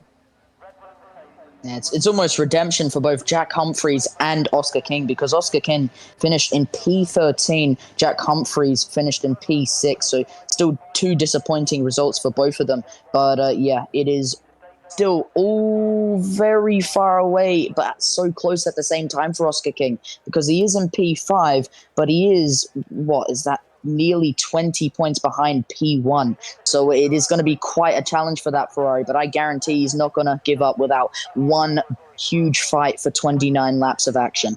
No, this is absolutely sensational. Ryan Bell not wasting any time. He's out straight away, and keen to obviously usher in a lap in clean air. Now, this can work one or two ways. I mean, if he gets around the track in a quick fashion, it will pretty much leave him in a position where he could yet be facing traffic on his fast run, and I think he is conscious of that. I think obviously at the same time, whilst he's making his way out, he's now trying to keep the car as slow as possible. Plenty of the other cars are making their way out this time. I can tell you that Jack Humphreys is out. So is Gregory Prisbill. We've also got Geordie Slater. All the drivers now making their way out onto the track. So we do have now a major contest on our hands for pole position here in the shootout, with only mere 2 minutes still to go. Let us know in the live chat who you think pole is going to be. Will it be Oscar King? Will it be Ryan Bell? Will it be Jack Humphreys? Will it be somebody else? Let us know. I mean, we could yet see Gregory Prisbill come alive right at the very end. He's done it before. I mean, we've seen him as well manage to usher in some really pacey laps towards the end of a session. JP, give us your insights. Who do you think is going to take it? Oof, it is going to be extremely tight, but you know what? I think it may be a Ryan Bell pole position. Well, I'm looking in the live chat here. Pondon has also joined us as well. Big welcome, Pondon. Of course, those of you who don't know, though many of you do, certainly if you're from the Oceania region, he is a top content creator representing the Red Bull franchise and Red Bull Racing themselves, as well as Red Bull Racing Esports. He suggests that Ryan Bell's going to do the business. And who better? He is donned in the Red Bull livery after all, making his way down through towards turn one. Keep your comments flying in, folks, as we now see Ryan Bell make his way through turn one. Turn two and turn three will beckon JP. Let's see what he can usher in. Well, that Red Bull only has one lap to prove it all, and now starting to approach what will be the turn 5 hairpin, where we saw that move from Verstappen on the final lap on Hamilton, where he took that championship. But now in Ryan Bell's hands, he just needs to keep it all together. He needs to push his absolute heart out, because he knows this is his final time, his only chance left. Going into turn 6 and 7 chicane, P2 in the championship, he knows this is the lap that matters. This is the lap of the weekend. He hasn't taken purple in the first sector, however. Still stays with Oscar King in the Ferrari, but he is starting to approach turn 9 hairpin and really starting to put it all together for what would be his final run here in Q3. 7th gear, now 8th as he starts to approach it. Won't actually get up to 8th as he approaches turn 12. Big kick on the rear, nearly losing it as he drifts through turn 13 and 14. Gets it all back together. 7th, nearly 8th gear. He won't make it going into turn 16. He's back in the pit lane. He isn't found enough time, and that Red Bull will have a huge problem on his hand, because he's also got the Alpine of Jack Humphreys starting to approach the 3rd sector. Yeah, Jack Humphreys now in 3rd sector proper, 17.122 in the 1st sector, 35.176 in sector 2, which are personal improvements of sorts on the table for Jack Humphreys. The question is, what can he deliver in sector 3 in order to potentially unseat Oscar King at the top? Humphreys goes second fast. It's not enough to disrupt anything that what Oscar King's doing up at the top end, and I can tell you that King is making his way around, but he is 14,000 slower at this stage on his flying lap. BPV8 though setting in personal improvements as you'd expect, given the fact he hasn't actually set a lap at all. But that 17.3 and the 35.4 doesn't look like it's going to hinder much, as now we see Geordie Slater come across 4th fastest, Al Karudin 5th fastest, Gregory Prisbill, no clutch lap this time. He is 6th fastest, Ryan 97 improves and goes 5th fastest. ACW crosses the line, 1 AlphaTauri in 8th. The second AlphaTauri will cross the line and remain 9th fastest. It will be the King who crosses the line. No need for an improvement, he says. He has beheaded them all. He takes pole position here in the final round, here in the Oceania Invitational, here in the OFI. The Ferrari reigns supreme. It is Oscar King on pole with a 1:21.301, 45 thousandths faster than Jack Humphries. The two comrades and friends are on the front row of the grid, with Ryan Bell in 3rd. Geordie Slater lines up in 4th. Ryan 97 in 5th. Al Karud in 6th. Gregory Prisbill in 7th. ACW 132 in 8th. And BPV8 1. It wasn't enough. That invalidation costing him in that initial stint. P9 is all he could achieve. And my prediction was wrong. Ryan Bell P3, but that was something to behold, that's for sure. With the Ferrari on pole and only 45 singular milliseconds situating between P1 and P2. What a way to end qualifying. Yeah, absolutely illustrious. And I must say, credit to his performance, because Oscar King has proven without any shadow of a doubt that he is well worthy of pole. After losing out like he did in yesterday's race at Qatar, he was in the mix for a potential victory, has knocked on the door time and time again to be in with a chance of taking a win. He could yet win tonight in the most bizarre fashion. This could lead to him becoming a champion. Obviously, he needs a lot of the puzzle pieces to work for him in order for that to happen, because he is 19 points away from Al Karudin up at the very top. But there are plenty of other drivers here that are also in this fight. 6 drivers, folks, in contention to take the title tonight. We have got Al Karudin currently at the top of the things with 46 points to his name. Ryan Bell, 2 points behind him on a mere 44. Red Bull dominant here so far. Of course, we are getting a lobby restart, folks, so sit tight. Obviously, we're going to be bringing it in. Obviously, you all saw the lap 1 carnage yesterday in the initial lobby. We'll be having a lobby restart, so do not fraternize yourself or fret at this point. We got Jack Humphries as well, 6 points behind Al Karudin as well, 40 points for Humphries. Has a great chance as well of taking the title. Will no doubt be chasing race wins tonight. Starting on the front row, he's got a great chance of achieving that, but he's got to get past Oscar King ideally to make that happen. But as long as he finishes close and in behind Oscar King, he'll still have a great chance. Obviously, Oscar King with a lot of work to do, 27 points against the 40 that Jack Humphries has built in. Marcus Costa, after winning in Qatar, obviously previously, will not be ushering in any laps tonight. Of course, 4th place technically. We've only got 5 cars that are in contention for the title. Gregory Prisbill, who has had a habit of bringing in the clutch laps during quali, 20 points to his name, 26 points off the top. So we have got a huge fight on our hands, which is going to be truly delicious to watch. And I can't wait here, Jamie. How do you assess this championship charge now with, certainly the grid that we've got stacked up in front of us tonight? It's going to be thrilling, is it not? Obviously, it's going to be, I mean, the only word that you could really use is tight. It's going to be so competitive this entire race, and I definitely think it's going to be a fight in the first couple of laps to make sure you can hold that position, get track position, and then from there let strategy play out and see what happens. If there could be any type of incident that could cause some underdog to come through the field and potentially take the championship, take Oscar King as a perfect example of that. Yeah, I mean, we've got to discuss as well. I mean, how track limits can make a huge difference here. I mean, we've seen a couple of occasions now in quali where issues have stepped in. Drivers have extended over the white lines. When you do that, obviously, it's slap bang penalty. It's ruthless in this game. We've seen it as well at Qatar in yesterday's race. Unfortunately, Ryan Bell as well losing out in the pit lane. That could yet be the crux of the issue tonight in terms of this championship charge. And given the fact that Ryan Bell does have a habit of being a magnet for penalties, it does leave the door open for potentially a major windfall for him, should the race go his way tonight. I mean, what a way to win a title. I mean, he's arguably the best placed driver for it, second row of the grid, and he's second in the championship, 2 points off the top. As long as he finishes ahead of Al Karudin, there's a great chance he's going to be champion, but at the same time, he needs to make sure that he keeps the other drivers behind at bay as well.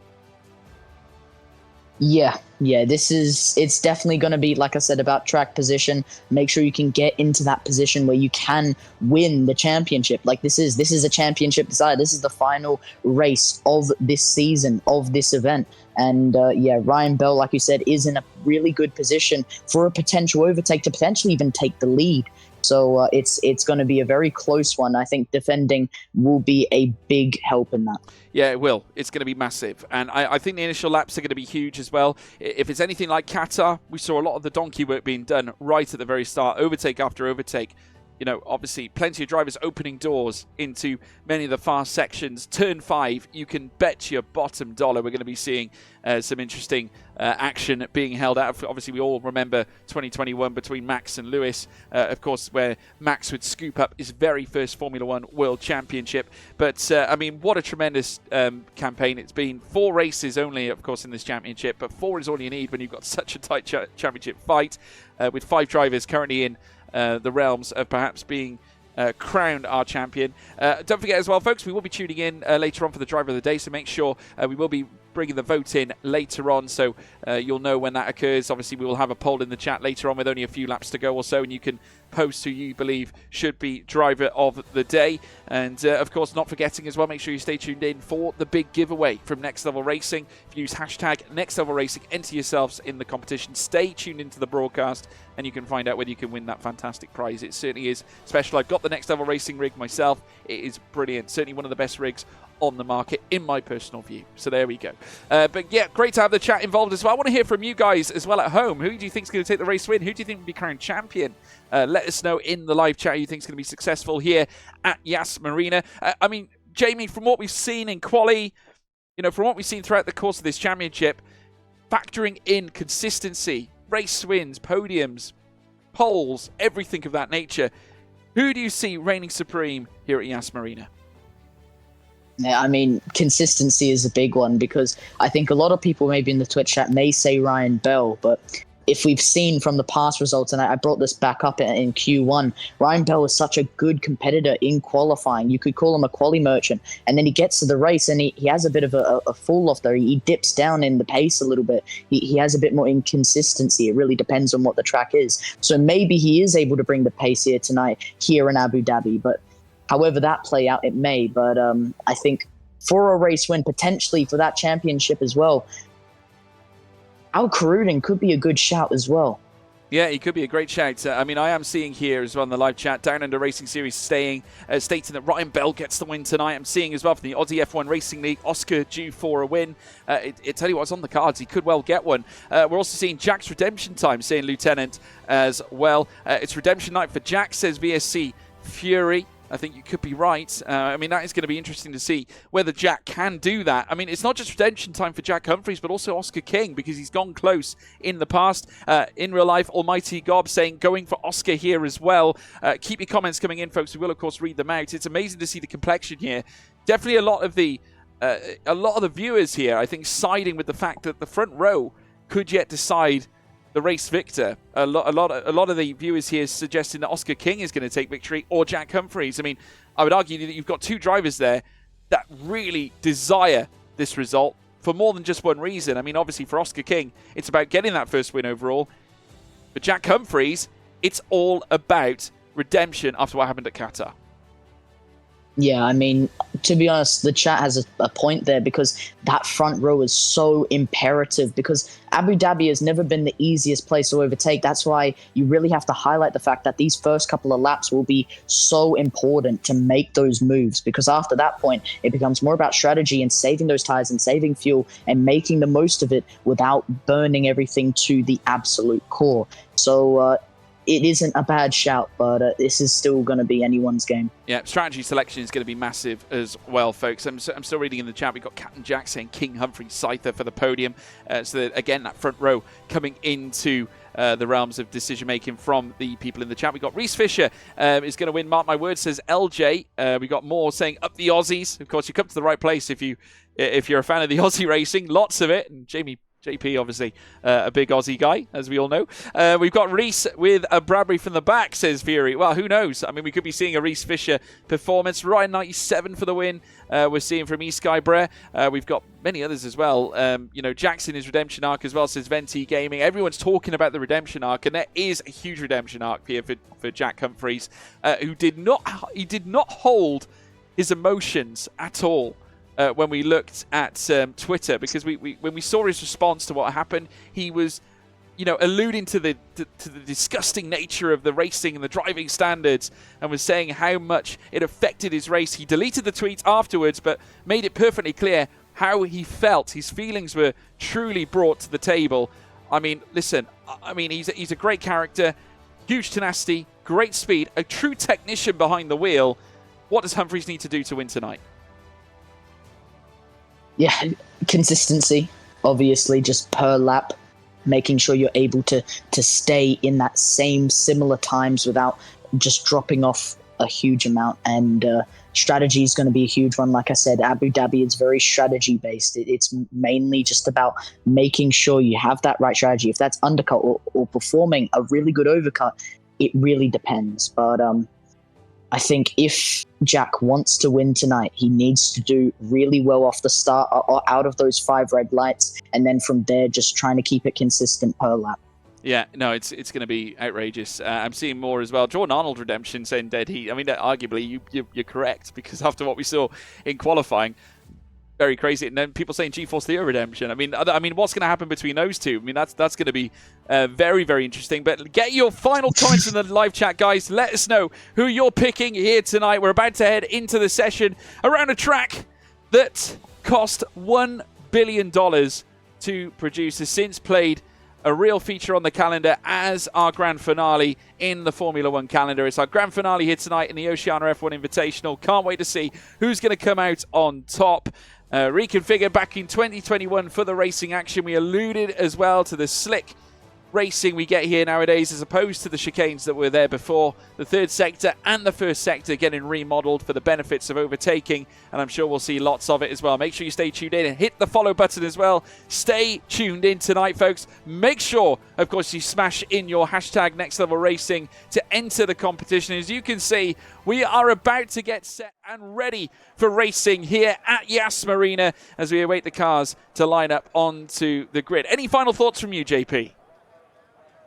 Well, just kind of doubling down on that comment of fast flowing action, and it is 100% helped by the fact that they're on the C3, C4, and C5 compounds, the softest in the Pirelli range, allowing for the best traction at high temps. And this is going to be a close one. It's going to be a doozy, so make sure you stay tuned in. We're just waiting now for all the drivers to line up onto the grid. Many of you tuning in here for the final race of the championship to crown a champion. 5 drivers make their way out onto Yas Marina. Only one will walk away with the crown here of the OFI. All the leagues coming together. Great to have every single one of you here in the chat. Obviously, plenty of the leagues as well involved here tonight that have placed their faith in this championship. Great to see the collective of leagues as well. We really appreciate all your support to make this happen. And for me, it's great to see all this happen as well, because to launch and try and boost the awareness of the community in the Oceania regions, nothing could be more important, and I think it's fantastic that we have it as well. And hopefully we will see a driver in the future from the Oceania regions actually lay claim to a seat in F1 esports as well, and I'm sure it's only a matter of time before we see that. But hang on to your hats, folks. Make sure as well you check out the socials. Of course, the Oceania F1 Invitational Twitter page is available. Leave a follow as well to the Twitch channel, as all 5 lights are lit here at Yas Marina. And it's pedal to the metal. And it's go, go, go, go, go. Oscar King now makes his way through towards turn 1. Humphreys now immediately snatches the lead away. And now as they make their way through turn 1, 2, 3, and 4, it's the Alpine now that leads with Oscar King in second. Ryan Bell still remains in third. Geordie Slater in fourth as well. But it's Humphreys immediately who took the jump. He burst away. And that's what he needed to do to take the lead at the start. Here in the OFI, the grand finale is underway. It's exactly the comment I was bringing up. If Jack Humphreys wanted to do this, he had to do it at the very start in the first couple of laps. You can also the Al Karuden potentially looking for a move on Ryan in P5. Is he going to send it? Well, he is playing it safe, so no, he doesn't. Gregory Prisbill also on the inside there, and potential contact being made, but all safe and well going through the turn 6, turn 7 chicane. But what a start from Jack Humphreys. Takes over from the lead of Oscar King, and he's now taken P1. Yeah, he certainly has done. Oscar King now at the mercy of Ryan Bell in third place as well. In fourth, Geordie Slater, who's currently coveted by 7/10 of a second gap, 7.5 tenths. Ryan 97 as well, further back in fifth. We've got plenty of action further down as well in the 10th place realms as well. Roscoe as well making his way through as they go wheel to wheel, heading under the bridge. Look at this. This is the scenes of where Latifi lost it, and now we're seeing three cars trying to duke it out. Roscoe and Master Break. Jordan Arnold now fighting back to try and move his way through. Gets that 18th place. Master Berserk forced to come immediately into the pit lane, and that's going to be our first stop of the race so far. Yeah, and this midfield to the back markers at the very end of it is all so close to each other. P14's now Blake Stevenson as he makes a move going through turn 2 and 3 of Abu Dhabi, and he's up to P14, but it's definitely not stopping there. The action is well and truly underway, and it is fast, it is competitive, it is flowing, just like how Abu Dhabi was meant to be formed. Karma up to P14 as he makes a move going into turn 5 hairpin, and have a look at this. Ryan Bell down the inside going through turn 6, turn 7 chicane. Now on the outside line, better exit, gets on the throttle earlier, plus the ERS is up to P2. Yeah, and this is bad news for Oscar King because he's on the soft tyres. He needs to break away. And look at Jack Humphreys. He's in front by nearly 2 seconds. In fact, it is 2 seconds. And Ryan Bell now on the hard tyres, moving his way into second place ahead of Oscar King on his softs. That could prove to be counteractive here for Oscar King and puts him at the risk of losing out a possible race victory here if it should stay like this. Obviously in behind as well, Geordie Slater in the mix as well. Ryan 97. We're on lap 2 of 29, soon to be lap 3. And Humphreys has checked out here. 2.2 seconds to the good and well beyond DRS from Ryan Bell. Yeah, redemption for the Alpine at full effect at the moment, but we'll see how long that lasts because still plenty of laps to go, 26 laps to go, but still on board with the Ferrari of Oscar King. Could get a really good run through here going into turn 5, and I wonder where we've seen this before. Inside line for the Ferrari, is he going to send it? He is going to curve around. Contact potentially being made with the side pod there. Out of the exit, outside line, Ryan Bell still gets the better exit. But now with DRS open, the Ferrari gets that rear wing open. Better slipstream, better aerodynamics. Now he's got the clean air on that left-hand side, and going into turn 6 and turn 7, the Ferrari is ahead of the Red Bull once again. He certainly is. Ryan Bell forced to lick his wounds in third place, but he won't be licking them for long because he's got DRS heading through towards turn 9. He's going to open up the door and go wheel to wheel, this time with the Scuderia. Oscar King forced to hold on to the inside and try and defend the place. He's done so brilliantly, but still, remember, he's on the softs, and again, 0.2 of a second marshalled out here for Humphreys. A switch back straight away here from Ryan Bell, who has a look down the inside, heading through towards sector 3, but King doing enough to defend the place. An illustrious fight between two great drivers here in this championship. This is just some fantastic racing right on display here in Abu Dhabi, and looks to be Oscar King, like you said, up to P2. Ryan Bell is P3. Looks like Reese Fisher has left the session, so I may have to re-invite him. But yeah, I mean, this is extremely close, and Karma is now out of the session for some type of reason. They're out of the exit of turn 16, but yeah, so competitive so far. Yeah, absolutely right indeed. Well, Jack Humphreys, I bet, can't believe his luck right now. 2.6 seconds again, the gap being marshalled outwards, but this could all mean nothing later on. Remember, Ryan Bell on a distinctly different strategy to Jack Humphreys. Jack Humphreys opting for a very aggressive strat, as did Oscar King, but the problem that King faces is that his strategy has been null and voided here by Ryan Bell as he makes another overtake round the outside, heading in towards the chicane, the first chicane on this track, as they make their way out of turn 7 in towards turn 8 and then take the run towards turn 9, but the DRS opens up this time, but this time King has got the DRS on Bell. Is he going to take that P2 back this time? Again, the King elevates himself into second and keeps Bell behind yet again, and the gap though not moving from 2.2. Humphreys now pretty much steadying the ship right now.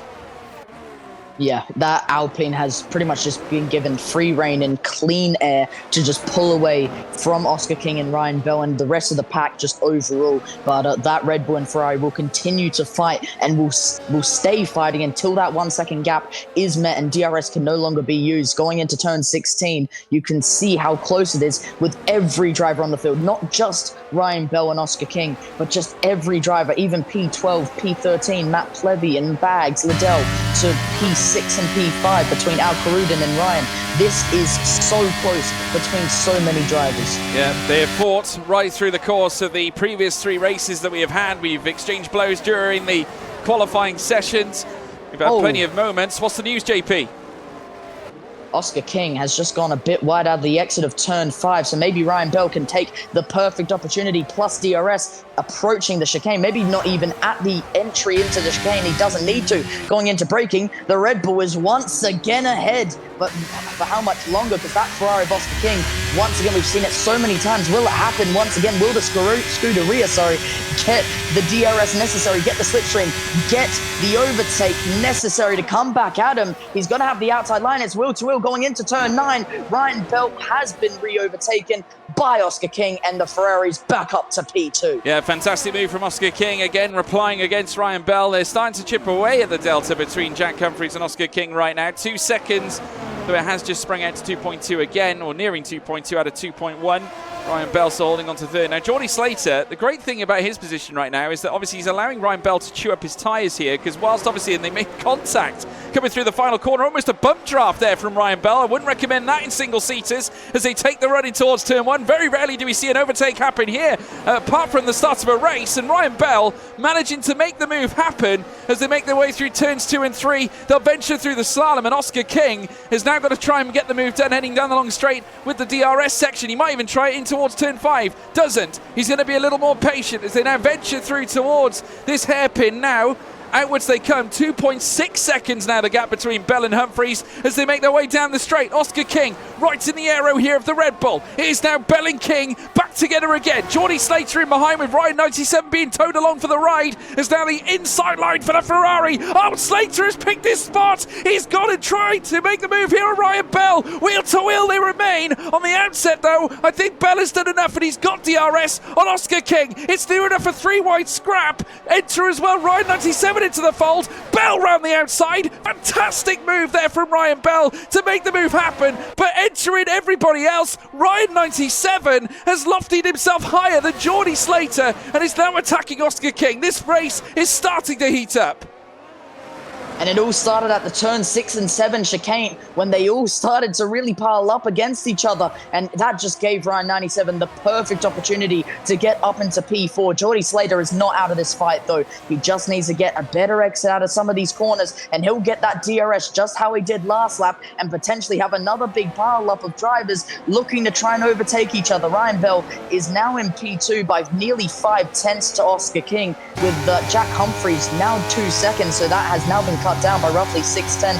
So they're definitely starting to speed back up to that Alpine. But for now, at least, it is so close between so many of these drivers. Yeah, watching Ryan 97 now as we ride on board with him. DRS will open up for him this time around. Obviously, Oscar King, though, won't be in necessarily too much danger because he does have DRS on Ryan Bell. Obviously, though, he's not close enough to make a move. At this stage, Oscar King doing enough. Jacob Konius, though, making moves. He gets past Sebastian Spicer. There is a lockup as they make their way through the next chicane. The first chicane on this lap here, lap 7 of 29. Jack Humphries now in front, but look at the gap. 1.6 seconds now. So does this mean the soft tyres are starting to wear off here?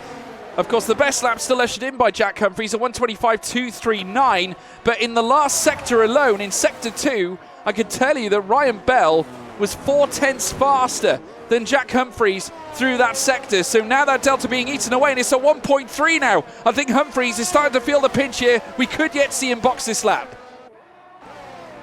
Yeah, and it makes complete sense. When you put against that C3 hard compound to that C5 soft compound, it all adds up, really. I mean, those tyres would be overheating at this point. And oh, yeah, you're right. 9/10 now, and we'll be approaching that turn 5 hairpin at a potential DRS opening. 3-second time penalty to Jordan Arnold.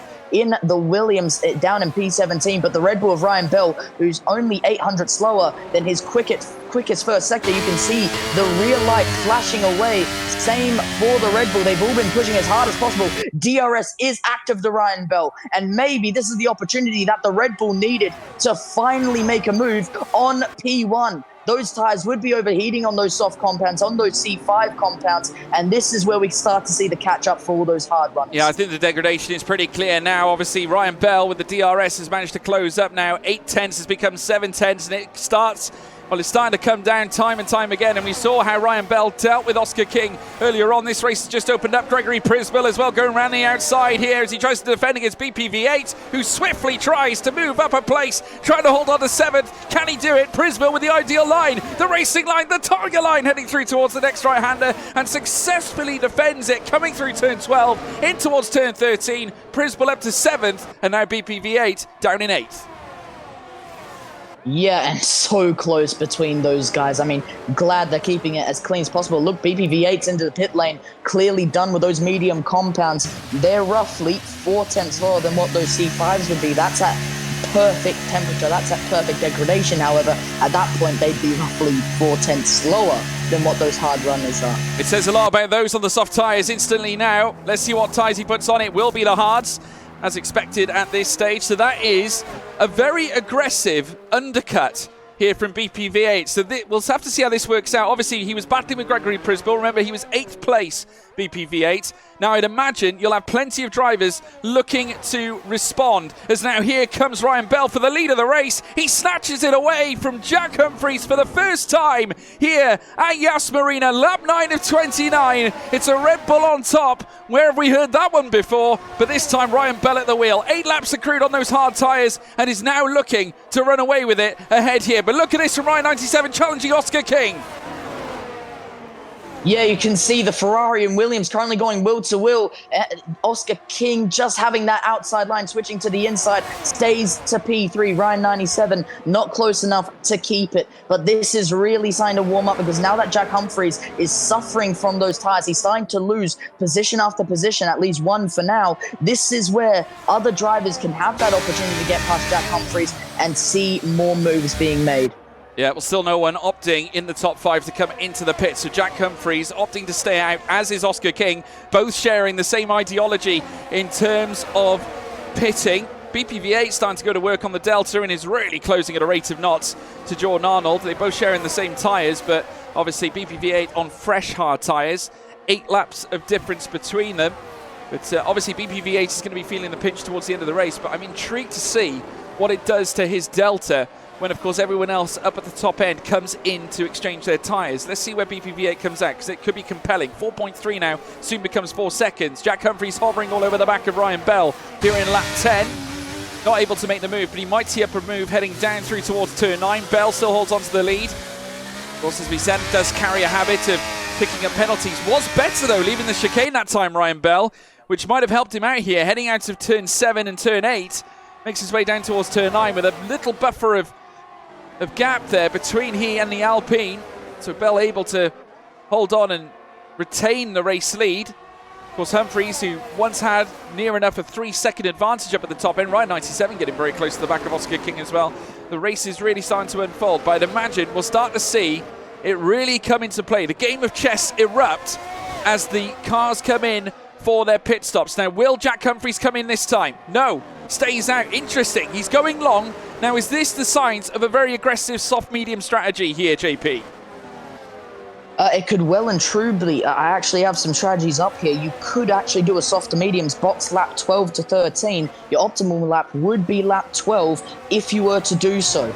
Now, currently on board with Ryan 97, this could be a perfect opportunity going down to turn 5. Don't think he'll make the move, but could get a really good slipstream of DRS if he can get the exit necessary against the Ferrari. Helps that soft compound is really starting to degrade itself to death. And have a look at Ryan 97. DRS, slipstream aplenty, and that Williams will just breeze past. Oh, actually, you know what? That Ferrari still has the rear axle connected to that front wing, but going into turn 6-7 chicane, does look like it's the Williams into the podium positions, and only one man to get past before it's a hard runner 1-2. Yeah, and also he made a slight mistake coming out of the chicane as well, which could leave him up on a plate to be served to Geordie Slater in behind, but Oscar King doing enough, heading down towards turn 9, as now we see Bags Liddell as well getting past Matt Plevey. That's certainly a great move for him. Geordie Slater now on the tail of the Ferrari. Of course, Ferrari-powered Haas as well, not choosing to make the move this time around, making contact near enough with the front wing on Al Karudin's Red Bull.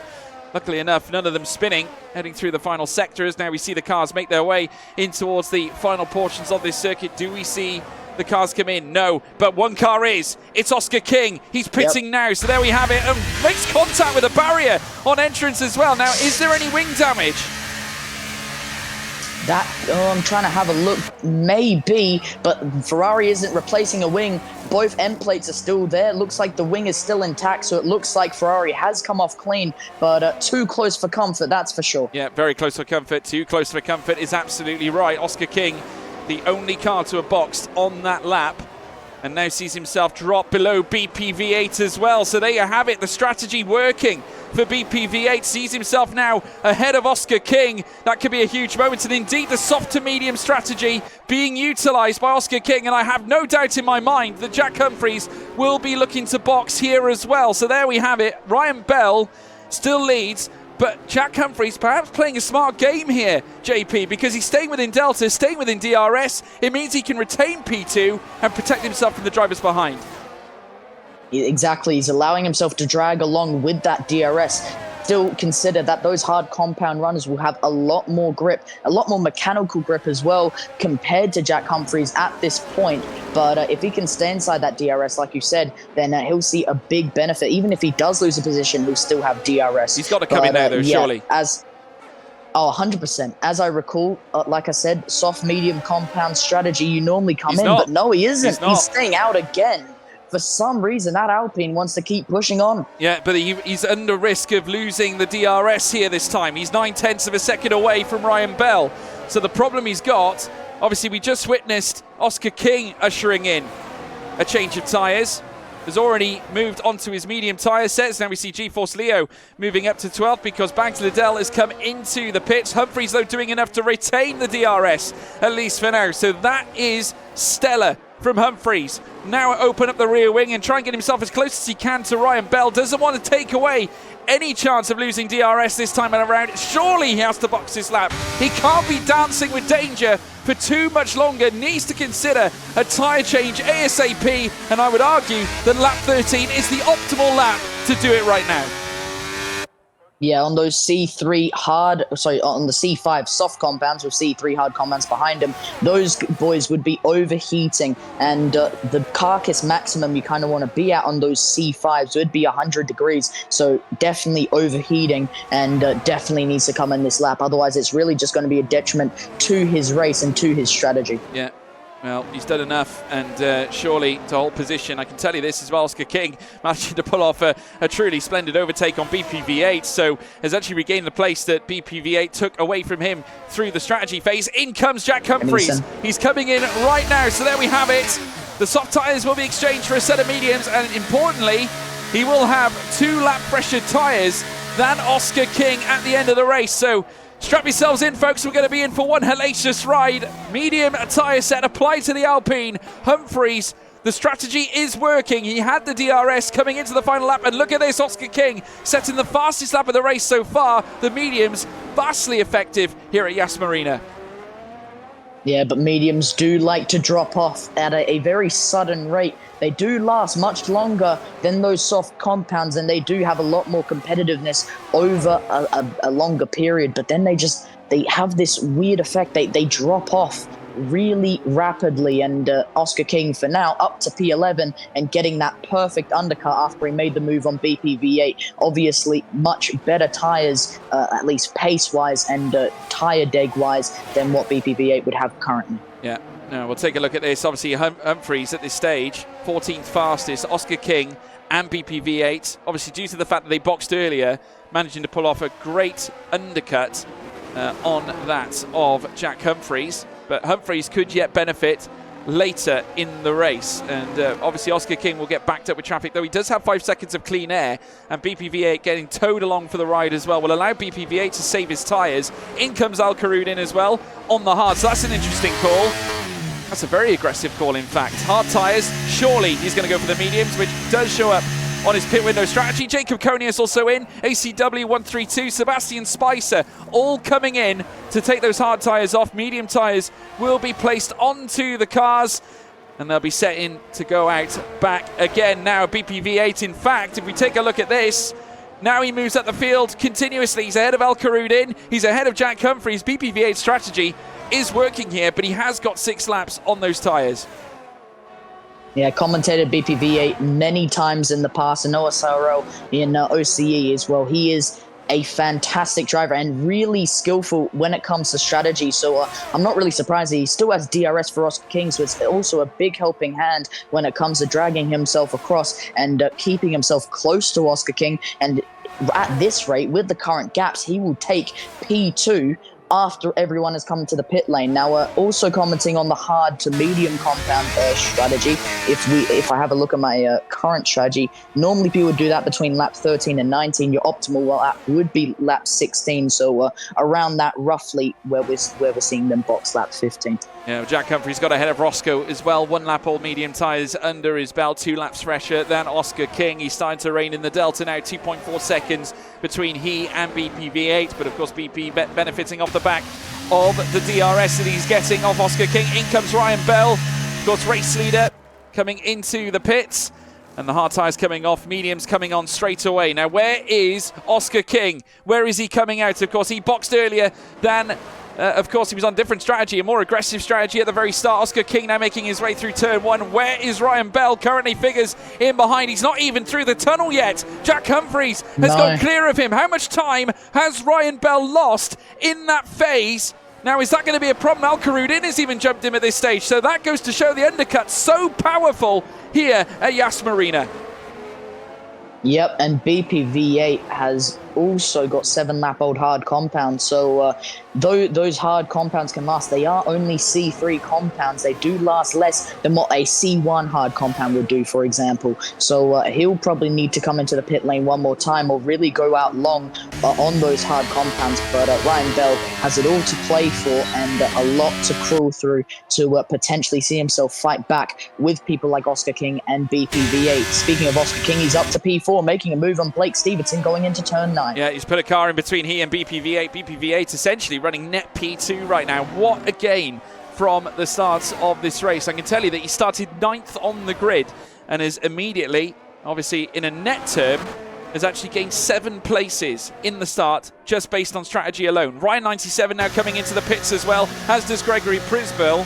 So we're going to be seeing Oscar King now overtake those drivers in the pit stop phase. Now Blake Stevenson coming in too, as now Oscar King bursts his way down the straight past the timing line. Geordie Slater now the sole driver yet to box on his 16-lap-old hard tyres. He's going long. Obviously that will benefit him later on in terms of tyre life, but he's going to lose a lot of time prior to making the stop nonetheless. Jack Humphreys now within DRS here, and this will be for official positioning as well, because Humphreys on the tail of BPV8 on a faster compounder tyre, on a younger compounder tyre as well. 3 laps accrued only on Jack Humphreys' medium tyres. BPV8 a sitting duck as the Alpine bursts down the inside and takes net P2 away, and will now launch a charge on Oscar King. The 2 drivers that occupied the front row of the grid at the start of the race, they're going to come together again, this time on lap 17 throughout the rest of this race, leading through towards 29 laps. And I have to tell you, Oscar King,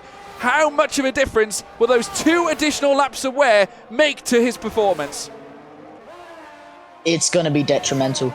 I mean, like I said, mediums drop off so quickly, and from what I see on my telemetry here, from what I've put down on my notes, it's going to be a big advantage towards Jack Humphreys. Also helps, he's only 1.6 seconds behind the Ferrari. If he keeps up with this pace, he will be right on the back of Oscar King in the next maybe 2, 3, 4 laps. It's going to be very close in a very short period of time. BPV8 picks up a 3-second time penalty. Another big thing, like I mentioned before, that AlphaTauri does have 9-lap-old hard compounds. You can start to see its effect in full effect. And Ryan Bell on P4, only 2-lap-old medium compounds. He'll be right on the back as he also takes fastest lap. Yeah, Ryan Bell, who is now within DRS on BPV8. It's now official, folks. Oscar King is your race leader.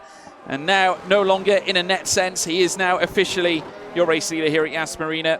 But the DRS has come in for Jack Humphreys, and take a look at this. He's getting closer and closer for the lead here in the OFI, and could yet crown him champion. Should it stay like this, Jack Humphreys leads here on lap 18, and with near enough 10 to 11 laps to go, it is the Aussie who now hits the front in what can only be described as a stellar performance to try and recoup the redemption arc coming into play. But Oscar King refusing to give up, retakes the lead now heading in towards turn 9. This is the state of affairs now for the remaining 11 or so laps, the 10.5 laps we still have remaining here at Yas Marina.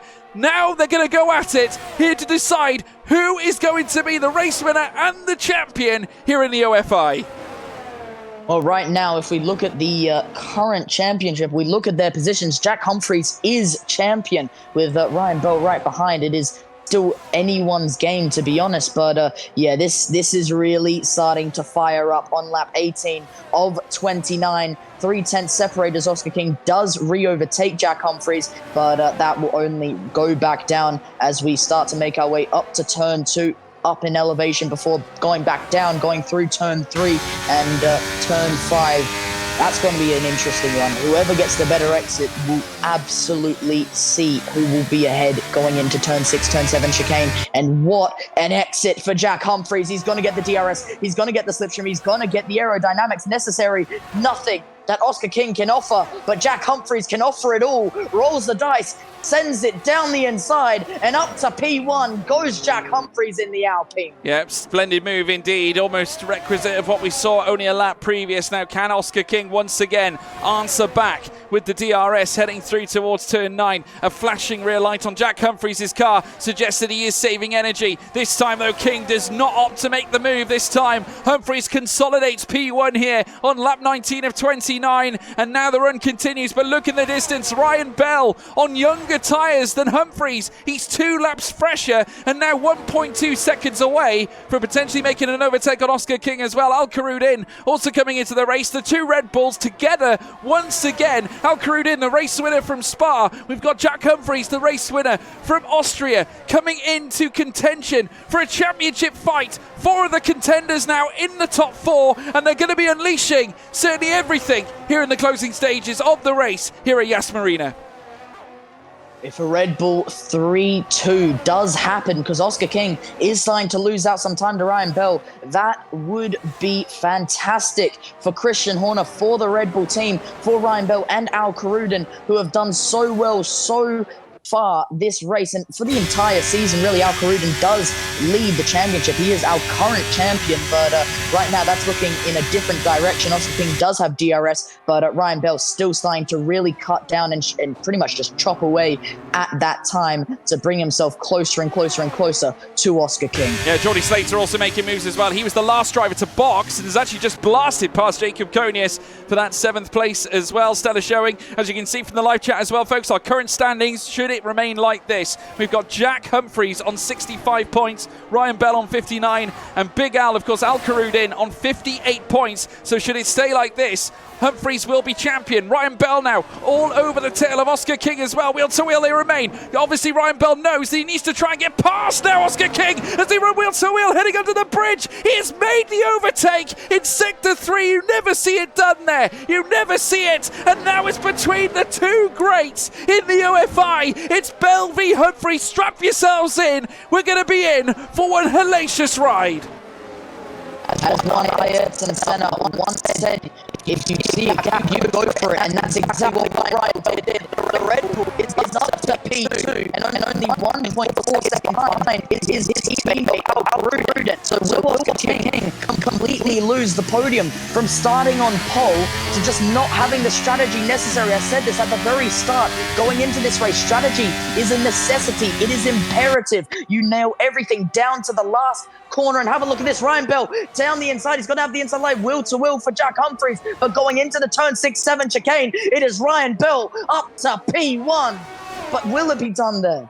Well, he might hold on to it. Can Humphreys, though, answer back? It's nose to tail between the two contenders. Remember, coming into this race, Ryan Bell was in second. He managed to harness certainly second place with only 2 points behind Al Karudin. But Al Karudin is not the problem now. It's Humphreys. It's the two drivers that occupy second and third in the championship coming into this final race. They are now bound together with 2-lap difference in the tyre wear. And Humphreys is all over his tail like a nasty rash. Ryan Bell, obviously coming off the back of not even achieving a race win this season, went close twice, but had it ripped away from him due to penalties. We allude back to Spa. We allude back to Qatar last night. He is now on top, and what a way to take a championship should he hold on to the race lead at this very sensitive point in the race. He'll have a great chance of taking the crown. Jack Humphreys, though, will look to try and stop that from happening. The delta still remains within 0.5 of a second. King still in third, trying to and stay within contention, but Al Karudin is starting to gain, and he's 3 laps difference here at this stage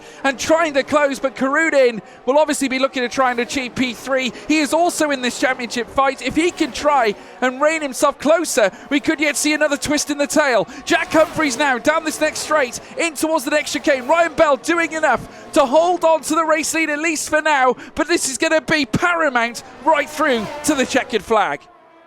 It's Ryan Bell versus Jack Humphreys. It's Red Bull versus Alpine, and we are not done yet, not until the checkered flag. Outside line for the Alpine will have the DRS and will be a move successfully made going into turn 9. Isn't done yet. Ryan 97 makes the move on Al Karudin. He's up to P4. Ryan Bell down to P2. Your Alpine is once again into championship territory. It is once again. This is it. This is for the championship, ladies and gentlemen. Whoever wins this wins it all.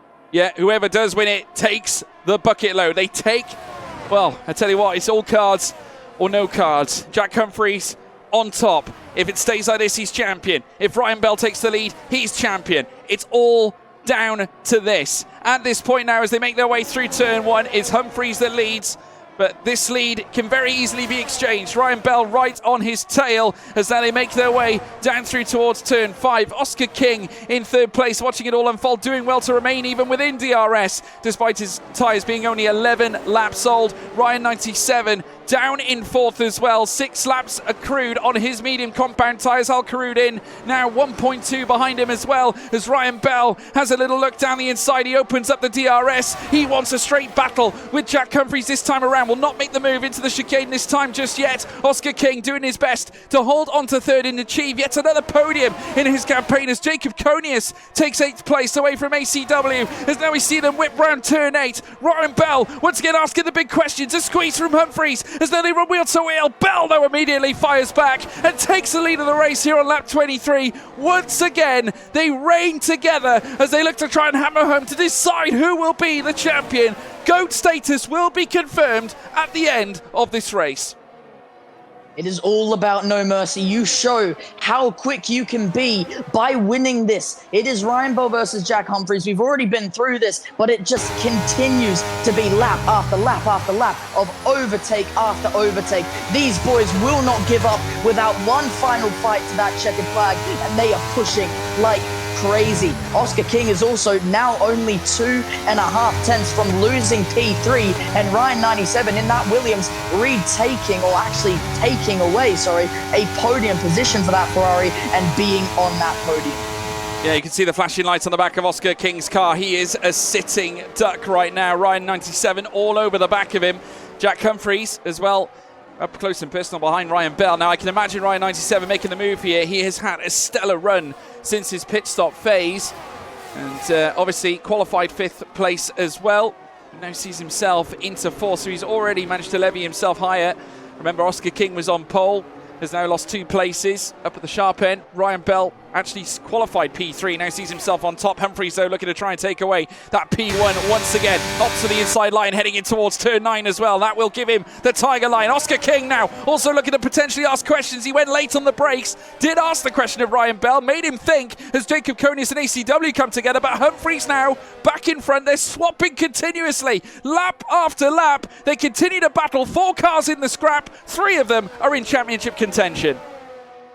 And this isn't even surprising. I can't believe we didn't even see this. Ryan Bell and Jack Humphreys, they're fighting so hard that now this has given the Ferrari of Oscar King and Ryan 97 a perfect opportunity to catch up to the rear of them. And these boys will continue to fight away. But now Oscar King and Ryan 97 could be a bit of a brick wall for both of these drivers and just make it a bit easy for one of them.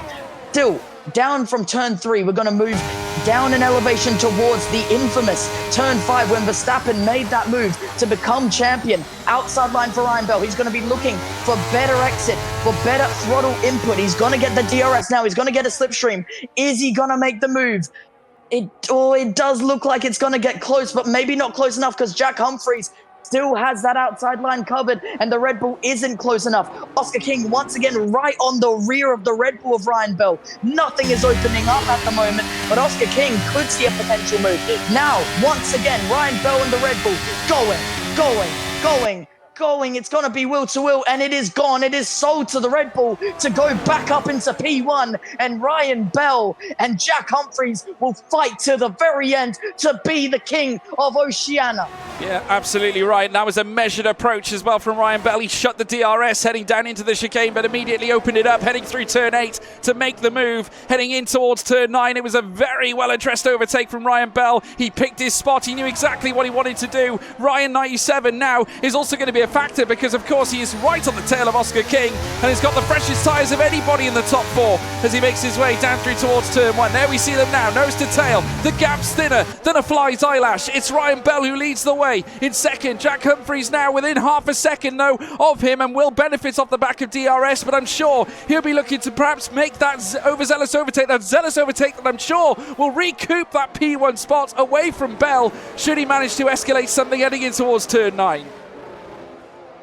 You can also see Ryan 97 with DRS with the Williams now getting a perfect opportunity and has been waiting for so many laps. And on lap 26 or 29, he's going to go out to the outside line. He's going to try and squeeze a move. Also be careful if Jack Humphreys couldn't make a move. But now Ryan 97 down the inside of turn 6, 7. But now Oscar King keeps it, couldn't get it done. He couldn't keep it together. And Ryan 97 back up into the podium positions. Yeah, he certainly is now. Ryan 97, third place, manages to finally unwin Oscar King and look down the inside there from Humphreys on Bell. It was a very risky swap heading through on the back of the Red Bull's rear wing. Very nearly, they nearly came together heading through towards turn 9, but now venturing into sector 3, it's Ryan Bell who currently leads. Don't forget to launch your vote for driver of the day in the live chat, folks. There are links available. Make sure you place your vote. We've only got a few laps of racing still to go. Who do you think's going to win? Let us know in the live chat. Ryan Bell leads, Humphreys in second, Ryan 97 in third. The top 2 fighting it out to decide who will be champion of the OFI.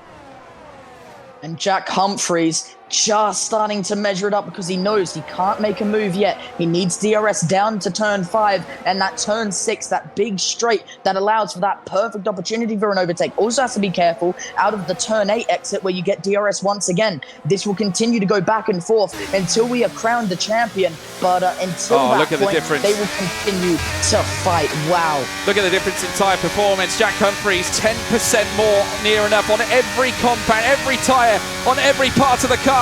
Ryan 97 with 10% less wear on his, so that makes a huge difference. Those 3 laps making a huge almighty difference, and look at them, very nearly nose to tail once again coming through the chicane. Now this could upset Jack Humphreys' championship charge because Ryan 97 now is going to look to take P2 away. He's got the target line in towards turn 9. Humphreys fighting back, but look at this, Ryan Bell also getting caught up in this. This is frantic racing wheel to wheel. The 2 cars dressed in blue coming together, and Ryan 97 digging deep for potential race win here at Yas Marina.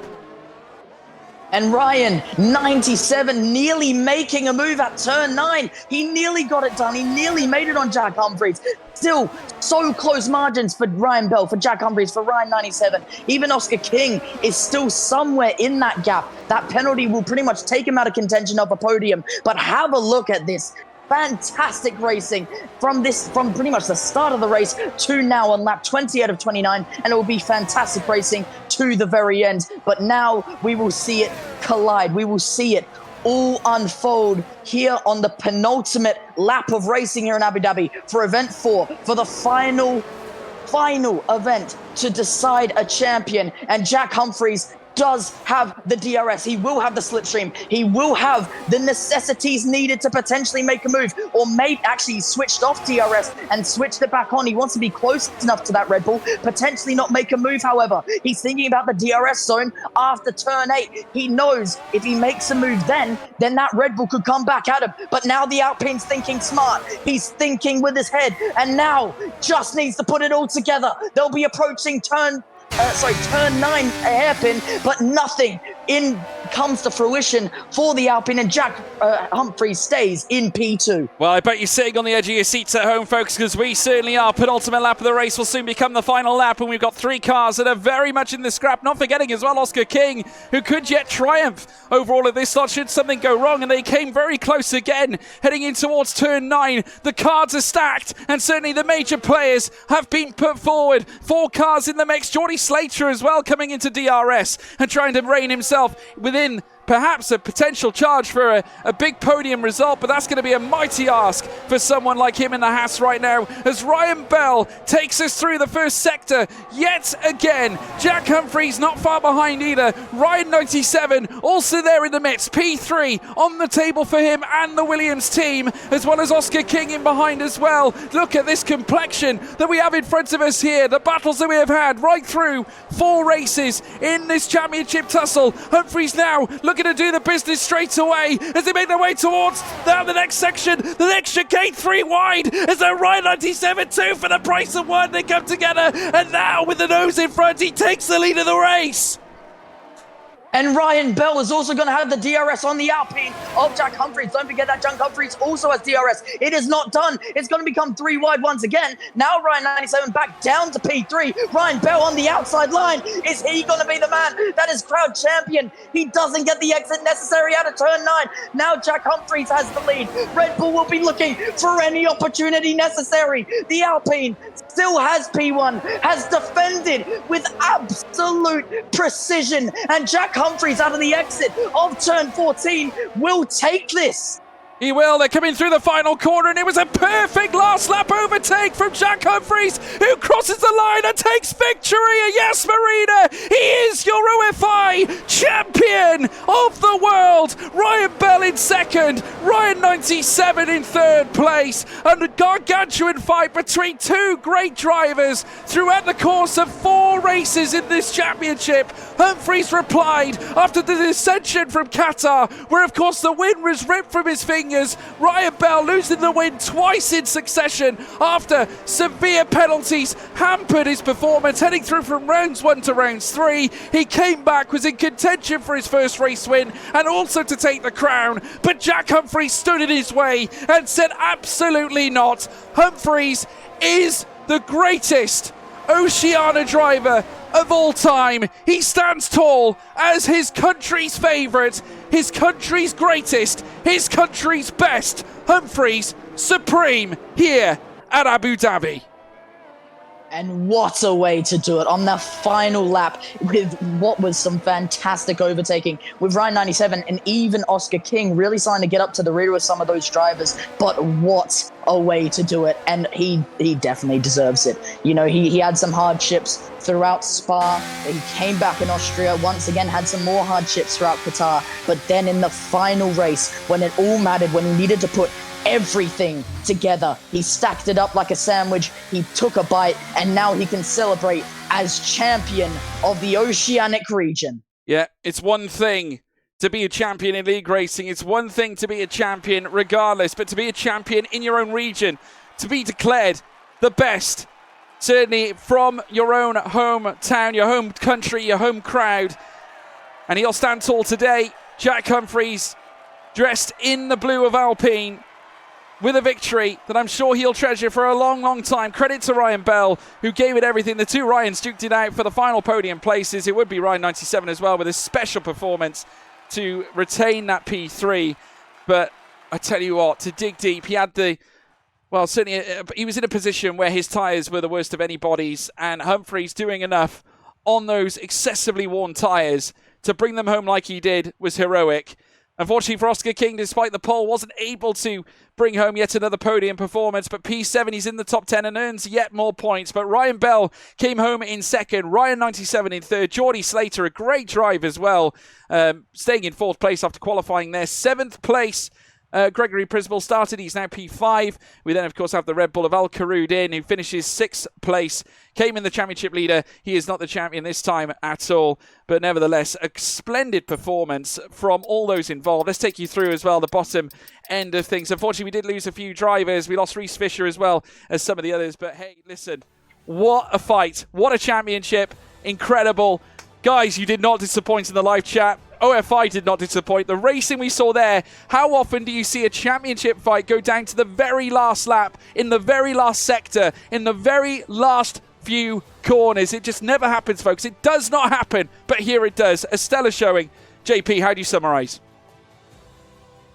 I'm speechless, to be honest. That was fantastic. Down, like you said, down to the last sector when eventually Jack Humphreys made that move. He's crowned himself once again, I'm pretty sure, a champion of the Oceanic region, and he absolutely deserves it. And you're unlucky for people like Ryan Bell, people like it was, sorry to forget his name, but it was Al Karudin as well, who was leading the championship going into Abu Dhabi, but he will end, unfortunately, not as champion, but Jack Humphreys in that Alpine, getting it secure, getting it done as your Oceanic champion. Absolutely tremendous. And I can say as well, we will be having interviews as well. I can tell you this for now.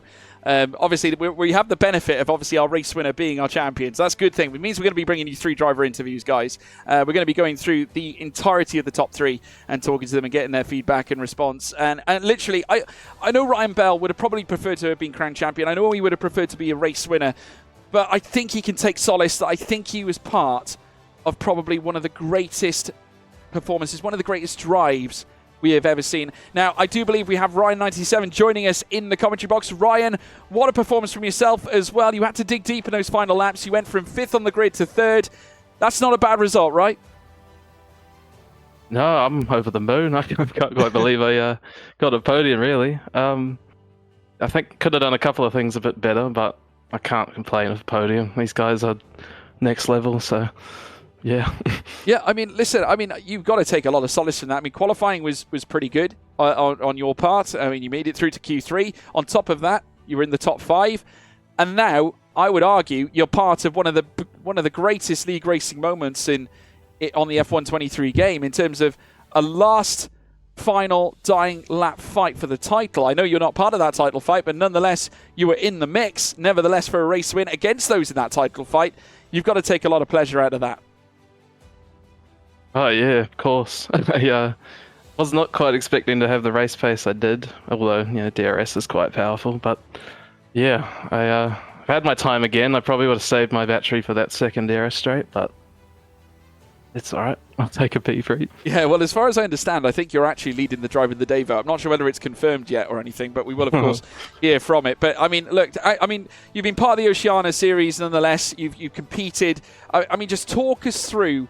Just talk us through, regardless, what it's been like, competing in this championship, because whilst obviously it's only localized in the Oceania region, so you must take a lot of pride in knowing that what we're building here is essentially a scenario where you've got the greatest drivers in the Oceania regions pushing for the Oceania region to be recognized, and at the same time we might see Oceania drivers competing in F1 esports in the future. Yeah, exactly. It's there's quite a lot of quick drivers down here these days, and yeah, this is quite good that we're getting more recognition for some of these drivers, and yeah, hopefully it keeps building. Yeah, absolutely right. And obviously looking ahead, lots on the table for yourself. What is the future? What's going to be in store for Ryan 97 going forward? I think I might have to join up from the start next time. Well, you might be the championship fight. Yeah, maybe. Yeah. We'll see. I mean, fantastic result, Ryan. And if you are driver of the day, I'm pretty sure you will be. That's what I'm reading here. I mean, credit to you. Fantastic result, and we wish you all the very best for the future. Cool, thank you. Thanks for having me. Thank you, Ryan. That's Ryan 97, everybody. We will be bringing in another Ryan as well. This time it's Ryan Bell who we're bringing in this time. Ryan, you gave it everything. You've had your hardships, you've had your ups, you've had your downs. Qualifying's been great for you historically. Also, not forgetting some of the the penalties that have come in and ripped away certain results away from you. But tonight, I would argue you're probably part of one of the greatest league racing moments we have had in modern history. You must be absolutely thrilled, regardless of your performance. Yeah, thank you. I'm happy with how the event went. It was actually really entertaining to drive and really competitive. But obviously, I made those couple mistakes in the penalties, and ultimately, it probably cost me the championship. But on this last lap here in Abu Dhabi, it's just DRS just so OP, so nothing I could really do to defend, and then I was on the outside, so... Well, I mean, listen, I mean, the fact that you had yourself in the fight, I mean, you had your hardships, I mean, we looked at Qatar yesterday, and it was a praise of your tenacity more than anything else, because it takes a lot of strength to come back from getting a penalty out on track, especially when we've got such a close grid made up of many great, talented, fast drivers, and still managed to hold a podium yesterday. Coming into this one today, again, your pace was red hot in qualifying. I mean, in the strategy as well, we had multiple strategies. This race really did have everything. I mean, what was the decision making in terms of your strategy heading into the race? Well, I just chose the generic strategy of just going to the harder compound and then going to the medium. But I think Jack and Oscar just went out and tried to break away at the start, which Jack almost managed to do, but yeah, I think Oscar had some sort of problem because I was right up behind him the whole first stint. But yeah, I just took the most practiced strategy that everyone's been doing, and seemed to pay off a bit in that second stint. Yeah, I mean, it was a great second stint, and obviously some of the wheel-to-wheel battles. Is that one of the most thrilling races you've been a part of in the history of U-League racing? Yeah, it actually was really, really good with that championship coming down to the final lap pretty much, and it's the closest grid I've ever raced on, because obviously you guys know that Australia and New Zealand just don't have the population to have heaps of quick drivers here, so it's really good, yeah. Yeah, and a lot of promise for the future, right? I take it you'll be back for the next one? Yes, I will be coming back for the next OFI, but I don't know if I'll be doing many league races from here till then, because I just need to take a break. Yeah, so it's full on OFI when we next see you then? Yep, will be. Fantastic. Well, Ryan, commiserations on not winning the championship, but nevertheless, what a performance, and we'll look forward to seeing you back for the next season of the OFI. Can't wait.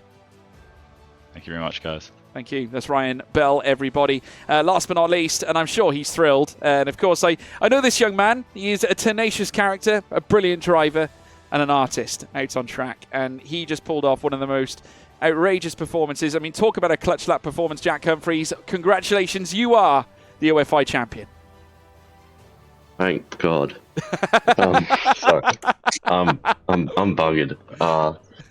Yeah, after last night, that was a hell of a race. I did not, to be honest, I did not like my strategy of soft mediums, but my engineer told me to do it, so yeah. Yeah, I mean, listen, I mean, you yourself, we speak about your redemption arc. It seems that you like to bounce back from, almost difficult situations. You didn't have the ideal run at Spa, but you bounced back with a win at Austria. You had, obviously, issues, which we spoke about during the course of this broadcast at Qatar. Obviously, those dying laps where the win looked certain for you. But yet you came back today and took victory, and also the title this time around. Was it just a case that you lit that fire in your belly as such and thought, right, this time we're gonna basically seal the deal on the redemption arc and come back fighting? I'll be honest, my headphones just went flat, so I didn't really hear most of Oh, that. really? Sorry. Well, was it the case that yeah. you wanted to bounce back from Qatar in the best possible way? Yeah, definitely. Like after Qatar was probably one of my best races yet. Not poly, obviously, because I didn't make Q3, but yeah, Qatar was kind of like the win in the bag. Like it was 99% chance I could have had that win, and it was just unfortunate with the battling. But yeah, definitely had a lot of energy and redemption going into this race, I guess. But yeah. Yeah, and obviously you're working hard to put yourself in a position to potentially race in F1 esports in the future. I know that obviously you've been working hard at your race. I've been part of that journey as well myself, which has been thrilling and fantastic. I mean, obviously looking ahead now, what are the ambitions? Obviously you're going to pursue the OFI. You're going to try and defend your title. I mean, just talk to us as well about the race in itself. Strategy sense. You said you had your engineer on board as well. Just talk us through generally what you've been going through the course of this championship run. Yeah, obviously this championship run was a up and down moment. Obviously round 1 didn't go well, but got myself back into the points, and round 2 really boosted me up, and round 3 thought it was gonna be it, but yeah, just a bit unlucky for me. And yeah, I'm really glad I did win this, because I need to be more consistent. I'm not happy with how I won the championship, winning it this late at the last minute. I really should have won it last round, or definitely be more comfortable going into tonight. But yeah, I want to get this championship done. I got it done. As long as I'm still living in Australia, I'll try and defend my title. But yeah. Well, it was a splendid performance, and obviously looking to the future, the mission's still on. F1 esports very much the priority. Yeah, 100%. As long as I just fit it around work and stuff. Yeah, definitely. And I think this is probably my best chance on this game, so I've got to make it count. And yeah. Well, there you have it. So there you go, folks. Certainly one for the future. Jack Humphreys, champion in the Oceania Invitational here. And once again, I'm sure we'll see him in the future contesting that title, and also in the future perhaps even sitting on the seat for F1 esports for one of the 10 teams that currently exist. Could be 11 teams in the future, should we say. But incredible, Jack. Congratulations. Massively well done. Great. Brilliantly done, shall I say. Deserved as well. And we wish you the very best. Thank you, and thank you for the commentating to all the commentators and the slammer who set this thing up. It was a good test run of how this could work, and definitely got big opportunities in the future with this. I think that's. Thank you. I think that is very true, and I'm sure we will be seeing a lot more of it in the future as well. But congratulations, Jack Humphreys, everybody joining us here in the live chat. JP, I mean, obviously he's obviously going to be delighted with that. I mean, such a huge moment in sim racing, and obviously we have got as well Slammer joining us as well. But can you just give us your thoughts, Jamie, on what you've just heard from all 3 drivers? Yeah, I think all of them really appreciate the fact that OFI exists and they get this opportunity to race in such a competitive field. And obviously congratulations to Jack Humphreys, who's now taken that championship and is the at least provisional championship and the king of the OFI and a king of Oceanic region, really. And yeah, I'm sure Ryan Bell was disappointed he finished in P2, but still, what a fantastic final couple of laps. What a fantastic final lap, and yeah, what a way to end it. Yeah, it was a tremendous way to end it, and it wouldn't be the closing of a championship without the man with the vision, the man who put all this together, who brought us. He's the reason why we're here today. And Slammer, we want to bring you in because I think it's very important, because obviously we have just witnessed, I think, arguably one of the greatest finishes, I think, in championship history on the F1 game.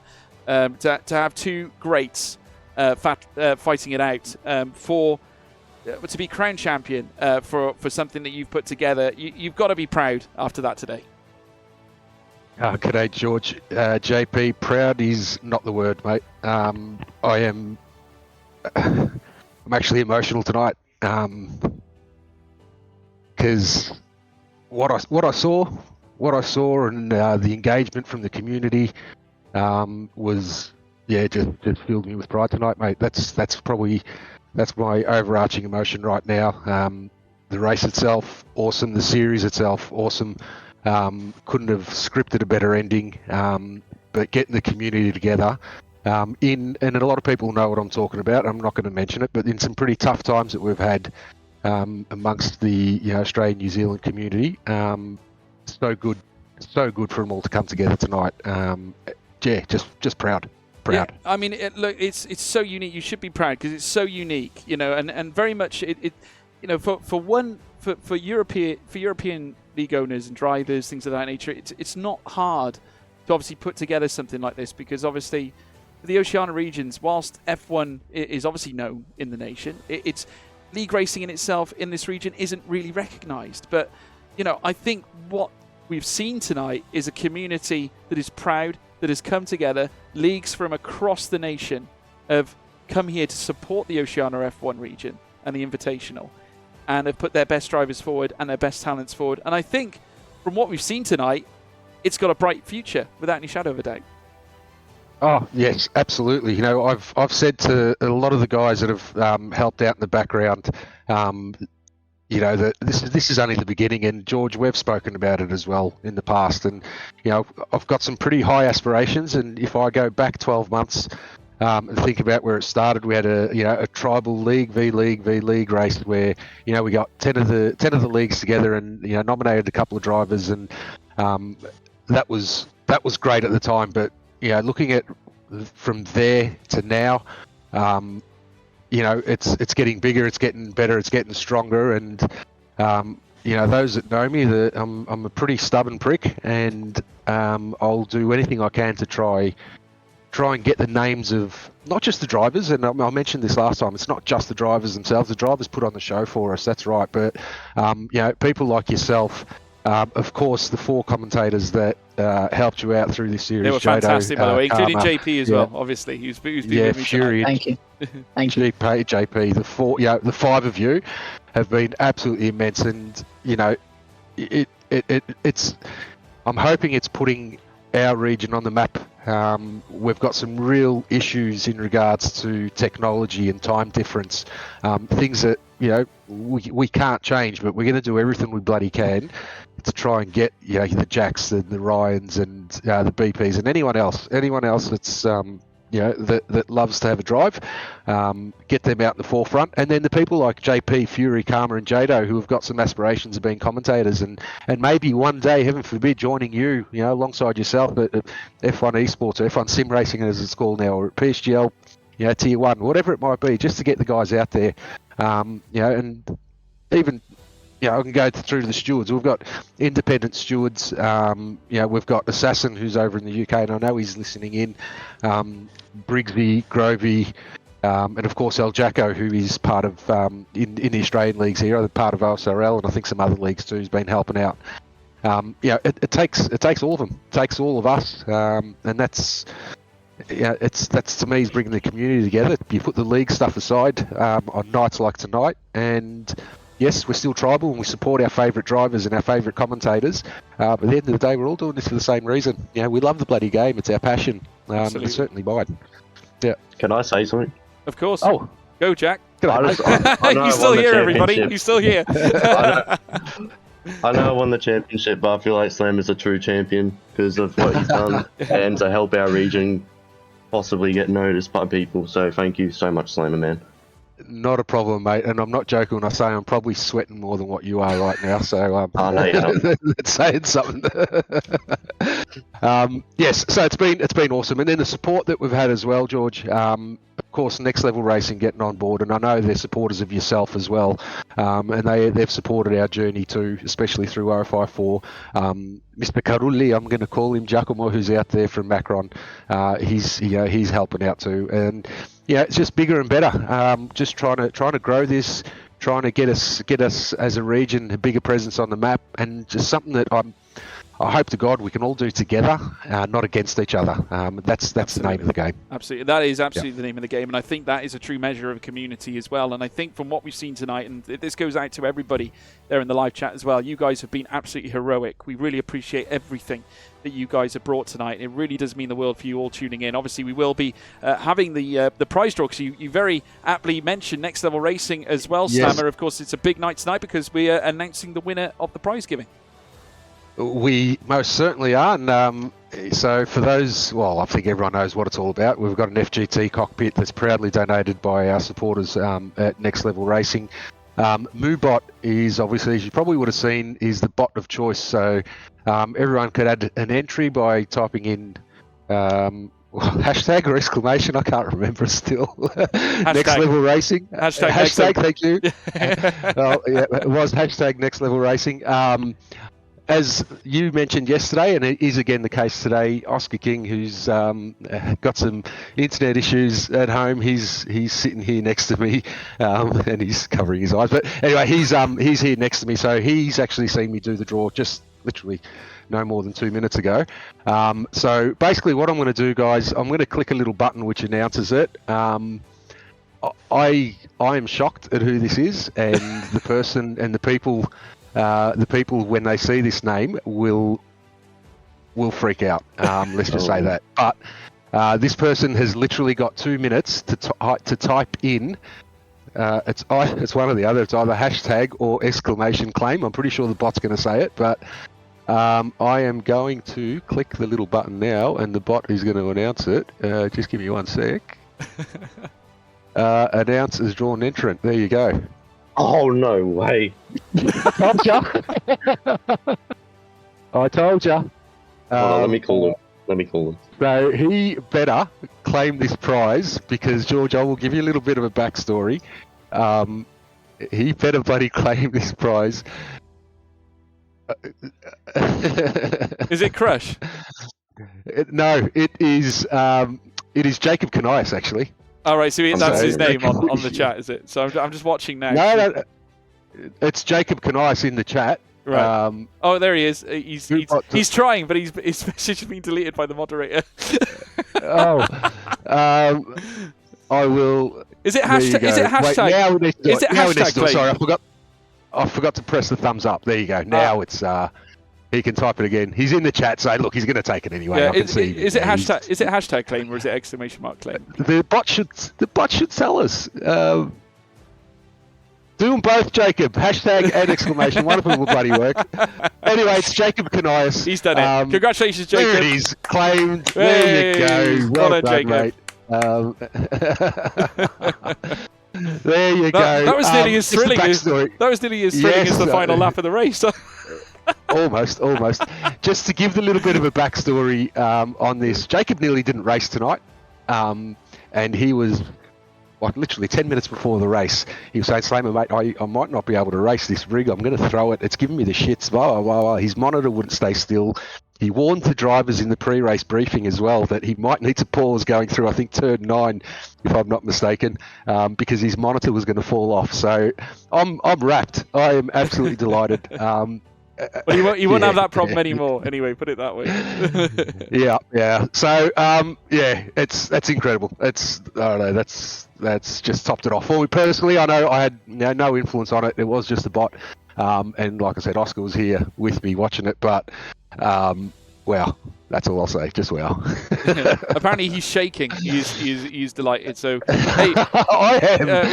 I'm waiting for everyone to say it's rigged. Yeah, there it is. I thought so. Well, we are giving away a rig, so technically, well, yes, it is. But yeah, well done, Jacob. And before I do go, George, I just want to say massive thanks to you, because what you've done for our region, it has been absolutely incredible. And for those, for those in the OFI server, will know George likes to get involved, and he's helped us out with a few things in the past. But that aside, your input, your professionalism, your excitement, your pizzazz, your everything makes you the best at what you do. And I can't thank you enough for helping out our region as a whole. For the guys out there listening, the Simi Awards have been released. George has been nominated as Best Commentator. I will put a link in this chat. Go in there and bloody show support for this guy, because he's showing us support. George, eternally thank you, and I reckon I say that on behalf of everyone in Australia and New Zealand. I really do. That means a lot, man. I know I'm from Wales, and I'm not an Oceania person, but I feel like I'm at least 20% Australian now. But yeah. We accept you. We accept you. Yeah, well, I appreciate everything. Honestly, it's been a privilege to be part of this, and everyone who knows me and knows my history. I'm always someone who likes to stand up for the little guy in life, and and I personally believe that I really embraced the ideology and understood the message and the mission that the people of Oceania and you, Slammer, and what everyone has wanted to get from this. And I personally think that, league racing is about community. This championship embodies community. I love the idea that leagues are coming together in order to produce, a championship of sheer gravitas that can raise the stakes, improve the awareness of everything that you guys are doing. And I really hope that it continues. And I don't want to segregate things, because I don't think we should. To me, whether you're Oceania, whether you're European, whether you're British, whether you're Welsh, whether you're anything, this is the league racing community, guys. You're very much part of it. So please don't think you're not. You're very much part of it. And I would like to see in the future everyone together, in the same leagues, competing for the same prizes, aiming and achieving the same goals. So I want to say personally a big thank you to you, Slammer, for having me. It's been a privilege and a pleasure. Loved working with every single commentator we've had on this series. And I've loved being part of these broadcasts and bringing, obviously, the broadcast to the people as well in the live chat, who have all been tremendous human beings. And I cannot thank you for each and every single one of you enough. And I'm going to stop talking before I start crying. There we go. I've already started, mate. Don't worry. Can I say my own thank yous real quick, seeing that we're following this pattern? Just OFI overall, repeating George's words, just this community, everyone that's a part of it, every, FIA, every, moderator, you, Slammer, George, just everyone has been a big person in this server and in this community, and they've done a lot. And, I don't really know what to say, but except just thank you. Thank you for the opportunity to be able to commentate with the legend himself, George Morgan, with the opportunity to commentate with people this competitive and stuff. It's a great opportunity. I'm glad I got to be a part of it. There we have it. Have we got any final words, Slammer? Any final words of wisdom? 2 final words, mate. Thank you. That's for everyone. Thank you. And you, JP? Thank you. There we are. Thank yous all round. Well, I want to say thank you as well, folks. Thank you to each and every single one of you for tuning in. It's been a privilege to be part of this championship. We would like to thank everybody involved, from driver to team to league to owner to commentator. I tell you what, it's been a privilege bringing you all the action right through from 4 races that commenced at the start of November. And we are now seeing and sitting on top with Jack Humphreys now, your official Oceania, your OFI champion. And we now look ahead, obviously, to next year, where I'm sure this championship will be back. So make sure you stay primed and ready. And obviously, we'll look ahead to great racing and more volatile racing, I'm sure, when we head into 2024. But sit tight. Make sure as well you grab the attention of the socials as well. Hit the follow button and get on board and follow the journey that the Oceania F1 Invitational and the OFI leagues themselves are getting involved in. And make sure as well you check out us as well, the commentators. Of course, you can check me out on social media at George Morgan TV on Twitter, Instagram and TikTok. And JP, it'd be rude of me not to. Where can they find you, my friend? You can find me on Instagram and more platforms in the future, but Instagram to start off with. JP13M, because the other username was taken. Whoever you are, I am not a fan of you. But no, overall, go check it out. Just starting to post some content onto there, really bring a name, but yeah. Well, there we have it. There you go, folks. We'll see you next time, I'm sure, very, very soon. In the meantime, enjoy your Christmas, enjoy your holiday season. We'll see you soon. Goodbye.